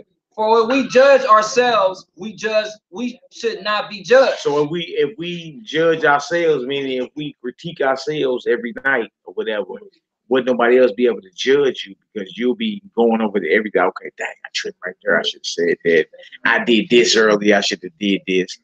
If you judge yourself, nobody else will be able to judge you because you're critiquing everything you did. All right, go ahead, Bruce. No, I'm a firm believer in it. Like I believe like you can't pass judgment on somebody if you don't critique your own. So like you said me about my life and your life ain't together. So like Bruce, because you don't know what judgment. I always check my situation before I try to share light on somebody else's situation because like I can give you my input, but how can I use input of mine if I ain't hitting the right? I know. True about this. Is that if you're doing what they're doing, or no? I'm just saying in general. Like say business. You try to tell somebody like, man, you need to be on your priorities and stuff like that. You ain't even take care of your own business. Like, how you tell me about raising my kid? You don't even have your own. That's you doing the same thing they're doing. No, I'm just saying that's how people do it. No doubt. Like, me, I don't do that. Like I check my situation first before I try to pass or give my input because like my life not perfect. So how can I give you my insight if I ain't perfect? Yes, look, I'm with you. I'm saying, but you just talk about bills and somebody not paying bills. Right? So we talking about you doing the same thing somebody else doing and trying to pass judgment. Like, look, like say you was something against God, right? It's a whole range of spectrum of that. Say you was, we ain't gotta get specific. Say your lifestyle was against God, right? But my lifestyle ain't outside of my shortcoming of whatever it may be. But my lifestyle ain't against God, but yours is. When you run across me, my duty and job is to tell you, get yourself together. Outside of you saying, Mally, I don't know, man, you ran that stop sign yesterday. I don't know, you didn't have your seatbelt on. You see what I'm saying? What I'm saying is, if you passing judgment on the situation or discerning between what's right and wrong, and you're guilty on it, then your argument stands. Like I'm gonna tell you, stop speeding and not speed, right? But if you being like, say you have sex with your dog, I ain't never in my life had sex with my dog and never will, and I know that's what you're doing. I'm gonna tell you flat out, you better stop that and repent before the Most High kill you, bro. That's fornication according to the law. I know. But look, I'm saying is, if I'm not guilty of the same crime, I'm letting you know to correct yourself of. You understand? And I'm fully in the right position to tell you, stop that. Outside of my flaws. My flaws may be I drink Remy VSOP. My flaws may be I go to the casino twice a week. My flaws may be whatever, but if my flaw ain't I lay with my dog every night, then I'm in full capability to tell you, Bruce, stop committing bestiality. Having sex with your dog is fornication. It's an unlawful sexual act. You feel me? So what you said earlier was about something that somebody was already doing and not doing. You feel me? To where it's like, okay, that makes sense. You got your priorities in order. I ain't got my priorities in order. But if I have my priorities in order, you understand? And you don't, me as your brother need to tell you, stop that. Don't do that. All right, go ahead, Yoel. Yeah, like, understand this. We ain't nothing but links in the chain, bro. You a king, you a lord, and you a god. That is a true fact, bro. But at the same time, you get orders and you are a servant. So you have many titles. So if you got many titles, your first title is servant. What you want to grow on Judgment Day by your king. Good and faithful servant. Why? Because you regulated and because you gave down orders. What orders? You gave down orders that he received from on his high. You understand? You ain't nothing but a link in a chain. So if you going off doing something, brother, regardless of not, it's wrong, is wrong. It's upon you, it's a duty that you have as a man, as a king, as a lord, and as a God to pass down the pipe. These are orders that I have. Either you see me going off on them, these are orders. You feel me? These are orders. I can't do nothing but do my job and tell you what the orders are that has been passed down the pipe. Regardless of how you may feel about them, regardless if you catch me in the strip joint or some shit, whatever, Regardless of the fact, these are the orders that were given to the King, Lord, and God. That he has to pass down, and it does his best to do them himself. 656. Amen. 48. So look, I'm gonna tell you like this, Bruce. I probably catch this flack more than any of these people, right? Because I see something, and I say something. First thing you hear, oh, you can't say nothing. You. See, that's nothing. Just because what a man used to do, we recognize what I used to do, right? But you understand what I do now, right? So now, when I tell you that you all, first thing me always get was used to. That's a past. You see what I'm saying? Look, that's why I'm telling you, you should. Because I know better. You see what I'm saying? Every man that sat in the judgment seat was a man of sin, just like no man sinneth not. So do we not tell nobody they off because we all done sinned in this room? Or do I love you enough to say, hey man, you know what? Hey man, you know, I figure like that what you need. Hey, that's all. Or if I see you going, I say, hey man, you know what? You know that ain't what you want. But I'm telling you what I always get. You on Facebook, you'll see it heavy. I get it all the time. Oh, you can't talk about nobody. What me used to do? Hey, don't matter what I used to do. You know what I'm doing now, don't you? There shouldn't be no pastor thing. You see what I'm saying? It shouldn't be right, it shouldn't right, be exactly. Kids shouldn't be getting no whoopings. Nobody should be going to jail. Nobody should be mad at nobody for nobody doing it because everybody's sick. Ain't nobody tell nobody nothing. That's the way to be. It don't. It don't make sense. How you got order? Because like he said, you're a link in the chain. The order came from up earth. So God gave those same simple men that sat in Moses' seat. Even Christ said, do what they say, but not as they do. Do as they say. Do it. Because it comes from God. You have to do it. You see what I'm saying? Now, you heard the proverbial, well, you know, don't shoot, you know, me. I'm the messenger. Yeah, the messenger. I'm just the messenger. You see what I'm saying? And look, sometimes the message comes through at least, you know, most desirable places. Yeah. A bum can walk up to you. The Lord said you need to stop doing whatever it is you do. You might not try to receive it because it's bum, but then it might speak to your spirit like, you a bum. That's what you might say. But then you gotta ask yourself, what did that bum see or what did that bum really receive? And then you gotta ask yourself, be careful how you entertain strangers. You never know what was said to you. That might have been an angel straight telling you to stop before you go all the way left. So sometimes, man, I tell people, don't trip off. Just is it sign? If somebody tell you something, you can go to chapter and verse and it's there, that's sign. Don't be mad if I told you to do it. If I told you to do it, I just said, your brother, just me, I saw it. I saw it. And I'm telling you nothing about judging and sentencing, correction, and reproof. People, stop saying you can't judge. Yes. Because that's not what's going on here.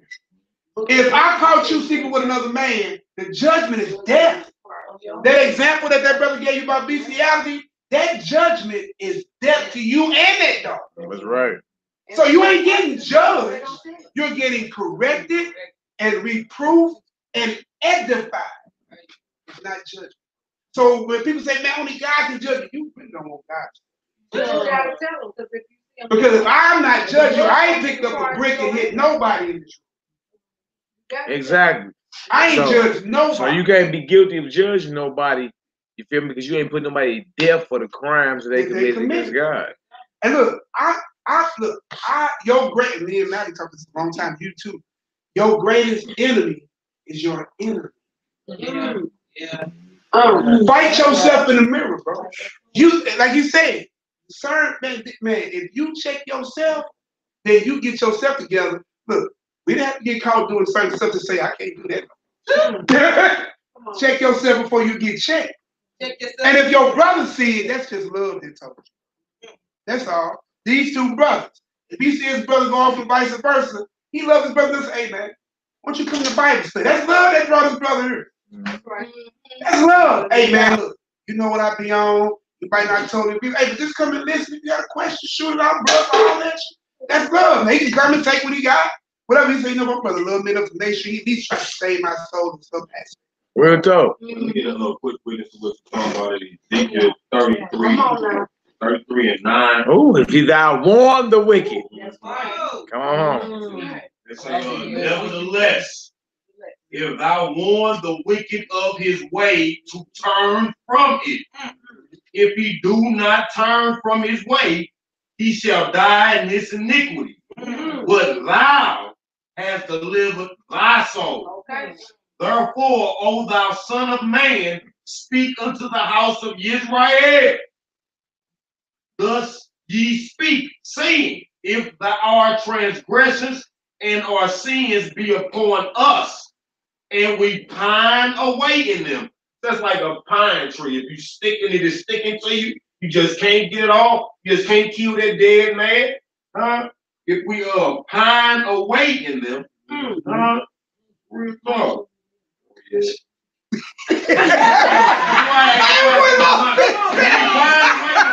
How shall we then live? That's right. How shall we then live?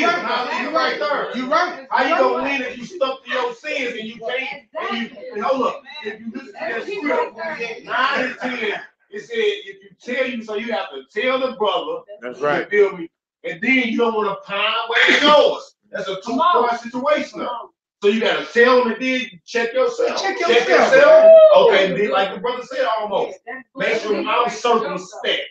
So the spirit is with me, so I can begin to get the word out there. And the Lord is with you on my journey. Cause somebody gonna bring up your past, bro. I keep telling you. Man, look, my past get brought up all the time. But you know what? This is what it is. He tell you they're gonna have their faces gonna be frowned up. They're gonna be ugly at you. And look, Ezekiel was a sinner. I'm gonna make your forehead just as hard as they forehead. And God spoke to him to speak to Israel. But he was a sinner. Okay, Ezekiel never committed a sin. He had to, because he did. The wages of sin is death. That's what it is. Everybody that has sinned has died. So has he sinned? Has David sinned? And I'm like, God, he sinned. You're Solomon sinned. Abraham, all of felony sins. All have sinned. Everybody, say, go ahead, you finna say. All have sinned and fallen short.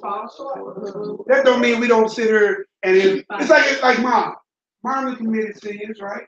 But if she see her daughters go on, you think she ain't gonna stand in the voice try to correct her daughter? Oh, they gonna say, well, mom, you can't talk. You was a little girl and you did bad too. Next time you hear. Next time you hear.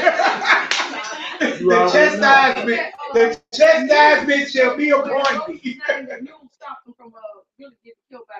It's just love, man. That's all. It's love. Love corrects. When somebody who loves you, they gonna correct you. You see what I'm saying? When I could be all the bad daddies in the world, but as long as you know I was your dad. That's it. And like, and understand, like, just because you sin, that don't mean you can't be perfect. That's right. That don't mean you can't be perfect. We had a whole class Because if you go to Matthew chapter 19, and if you look at the conversation with him, he had a conversation with the young rich man. The young rich man talks to him. He said, good master, what good things shall I do that I may have eternal life? He said to him, he said, why callest thou me good? There is none good but one, that is the Father. But if thou wilt enter into life, he said, keep the commandments. And what was his response? He said, I've done all that from my youth up.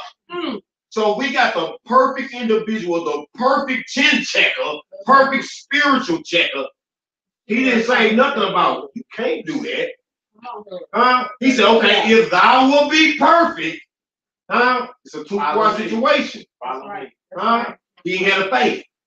You had the works, but you didn't have faith in the Messiah. And you know what else? You know the biggest part about that? I try to bring out for people to see is that when he told him to give it all he had and follow me, he couldn't do it. He went away sorrowful. Why? So what did he make his God? This world. This world. So what was his God? Materialistic, man. This world, because he said, if you give all of it away, you will have treasures in heaven. Man, you don't give it to her. What else you need? I got more in my pocket. If I could live eternally, and have more, why wouldn't I get it up? Because he had care for this world, bro. He had a care for this world, same way like Esau. huh? Sold a morsel, huh? I want to live longer in this world, huh? People love this world, and don't get it twisted. Some of us Hebrews can get attached to this world and don't want to leave out. You feel me? Feeling good now, feeling good, happy. Hey, look, you don't think, hold up. You don't think of that though. Every day of your life, you should be thinking of the kingdom. That's right. It should be one day that go by your life that you don't have a thought in your mind. Man, I want the kingdom, man. Let's say during day and night. That's right. You shouldn't have nothing in the world that you can't walk away from. I'm not commanded you to be strong in the word. That's right. Hey, here's the kicker part about that. And for everybody that dealt with all these different religions, when I was in Christianity and I read that scripture, I said to myself, how am I going to think about this day and night? I'm like, I didn't understand it. But now, I understand very well. Like your whole I understand very well. That Christianity stuff, I couldn't think about that day and night. I'm like, when I be having to press myself to go to church on Sunday, day and night, but this here, I understand very well. I'm gonna tell y'all, I've been around Very a long time. I done seen a lot of folks in the life. I ain't just somebody like I'm purposely looking, but you already know if you in this walk, we all are growing. I done seen changes in the way the hours y'all work, the way everybody move, you know what I'm saying? It's a whole lot better. It should be getting better. Like, y'all look, Tootie get up every day on Facebook. Thank you, Lord, for another day of prayer. I can see two every morning. I praise that most high for another breath.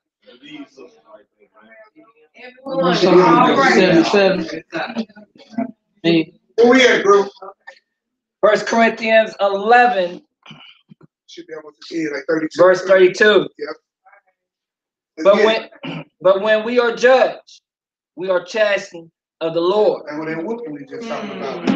Ain't that whooping? Yes, sir. That's when the judgment taking place. See, other than that, we just corrected, edifying, praise how they just came to we just talking about. That's how I call the Lord. Go ahead, bro. That we should not be condemned with the world. Wherefore, my brethren, when ye come together to eat, tarry one for another. And if any man hunger, let him eat at home. Why did he say it?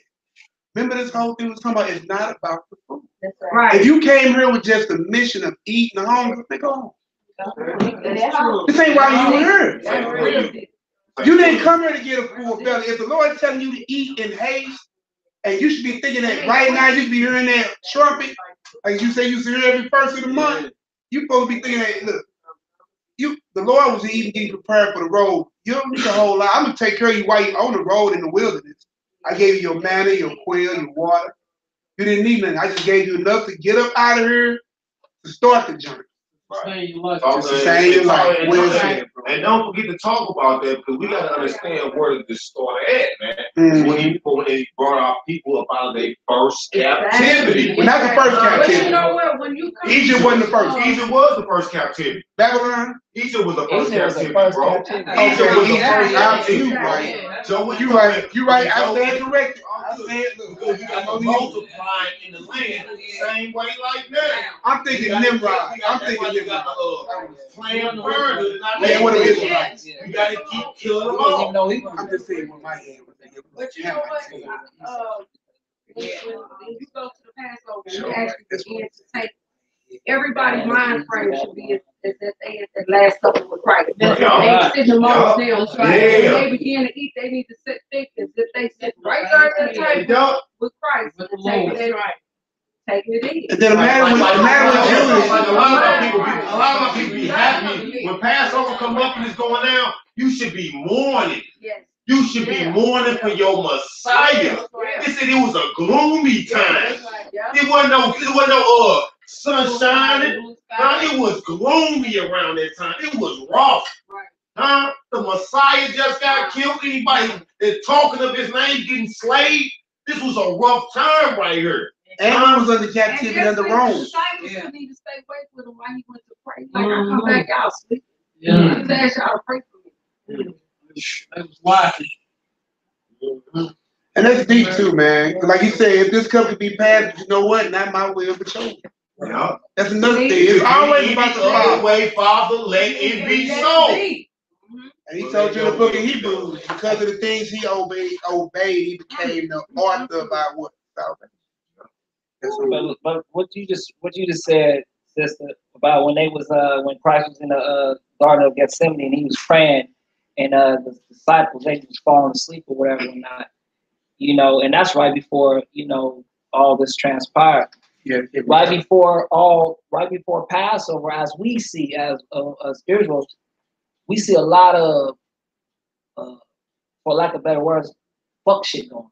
You know what I'm saying? We see a lot of that, a lot of it going on gloom. right before Passover. Passover. We walked in it. Yeah, you know, right before Passover. But you know what? Let me say this. Touching back with what you just said today. Majority of all my clients came in here. They were in the morning. They was either leaving a funeral or on their way to a funeral. Somebody just died. Out of all 6-7 clients that came up in here, all of them was in that back room in the morning. My first Just what you just saying. All this happened right before the Passover. Like everybody came through here was on depressed. Somebody just got killed. I gotta go to the funeral more. It was like 2-3 people. That funeral. So that's to throw our like, spirits off, man. You know what I'm saying? Our mentality off, you know, of what we're reading here today. All this stuff or whatever, not that transpired towards the Passover, because, you know, we might get into it. Brothers might get into it with a brother, whatever the case may be. Now, I might say I apologize to his brother or whatever the case may be. But secretly, you know what I mean?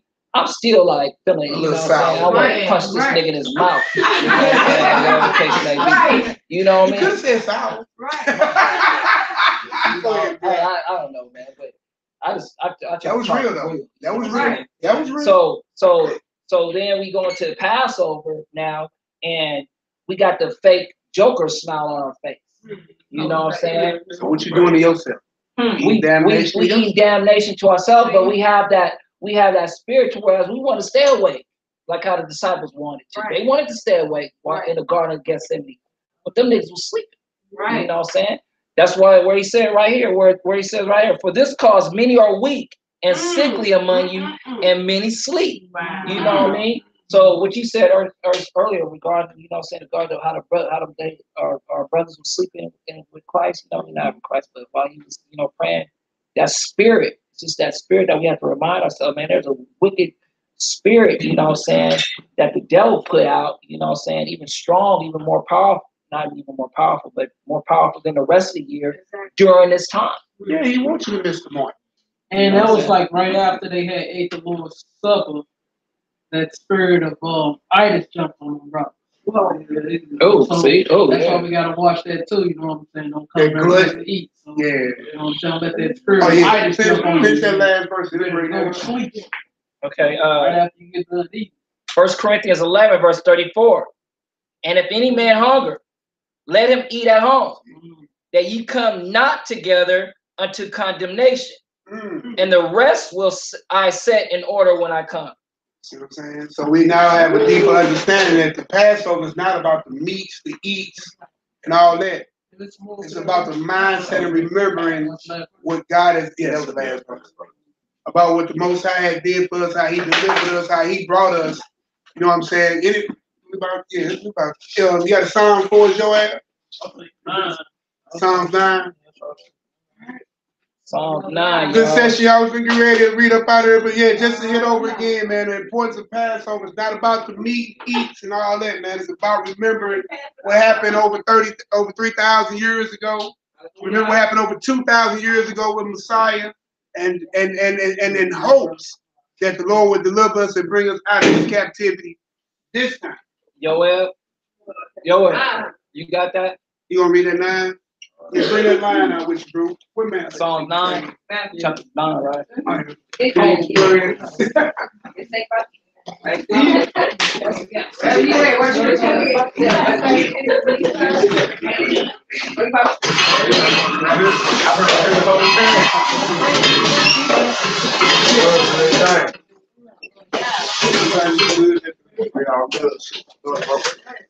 Y'all good? Go ahead, let's get it done. You'll tell Daddy What song we doing? Psalm chapter 9. Chapter 9. Let's go explain the bruh. Explain the bruh what we do, what we do. Yeah. Yeah, we do what we do. We face Jerusalem. True about this. When you read the Bible, you don't see none of this, right? And you don't see holding hands in a circle when it's something praying. When you read the Bible tells you to face the land that you was brought from. You was brought from Jerusalem. So being in the west, we face east. We're not Muslims, we're not Muslims praying toward Mecca, and we're not white Jewish folk praying toward a Wailing Wall. Scripture tells you, Daniel chapter 6, 1 Kings chapter 8, face the land you was brought from. That's why it's important for you to know who you are. You gotta know who you was brought, where you was brought from into bondage. And order. All right, so look, we face Jerusalem, which is east. Okay. Then according to 1 Timothy 2:8, 1 Kings 8:54, scripture says you spread forth your hands. Not clasp them like you praying like everybody told us to pray when you was young. Like this. They told us to pray like this. No, the scripture says actually spread forth your hands. Okay? Then tell for the men to uncover their heads and for the women to cover their heads when they're praying and prophesying.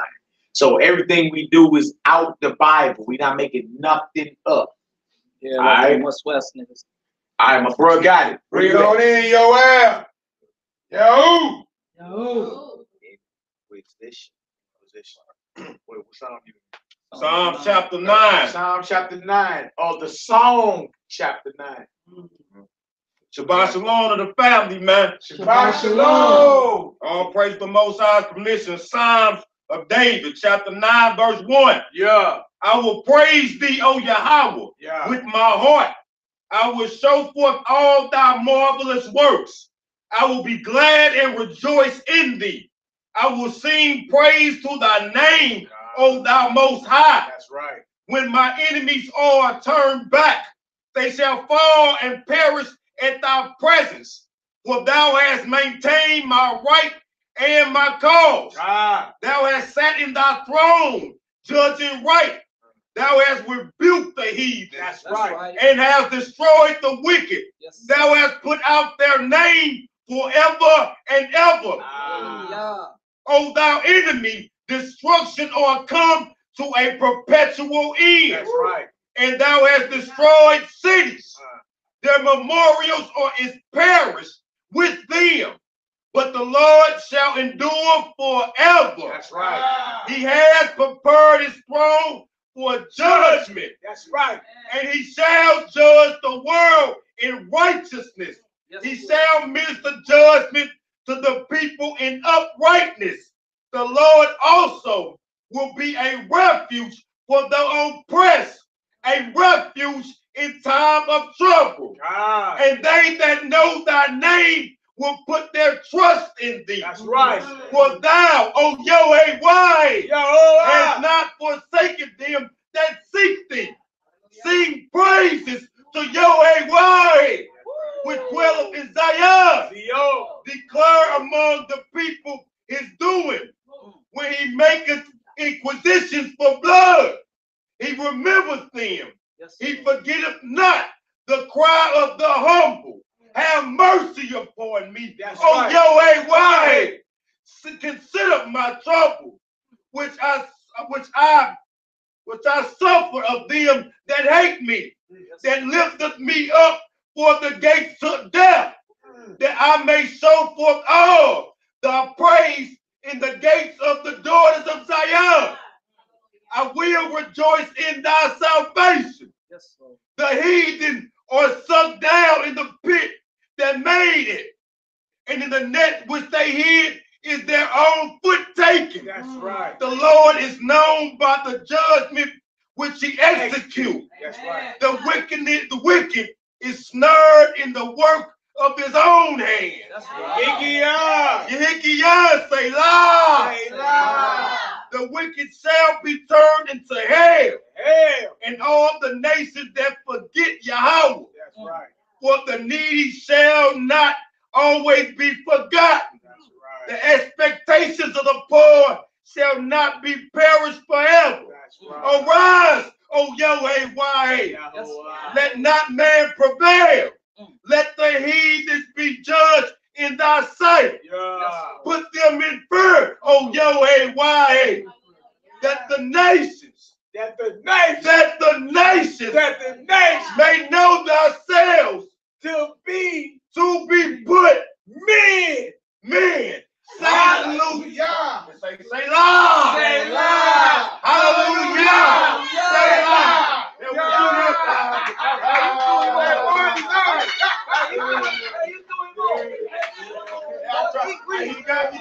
You keep reading. Let them follow you. Selah. Keep reading. Selah. Hey, man, what's up with your brothers, man? What's up with your brothers, man?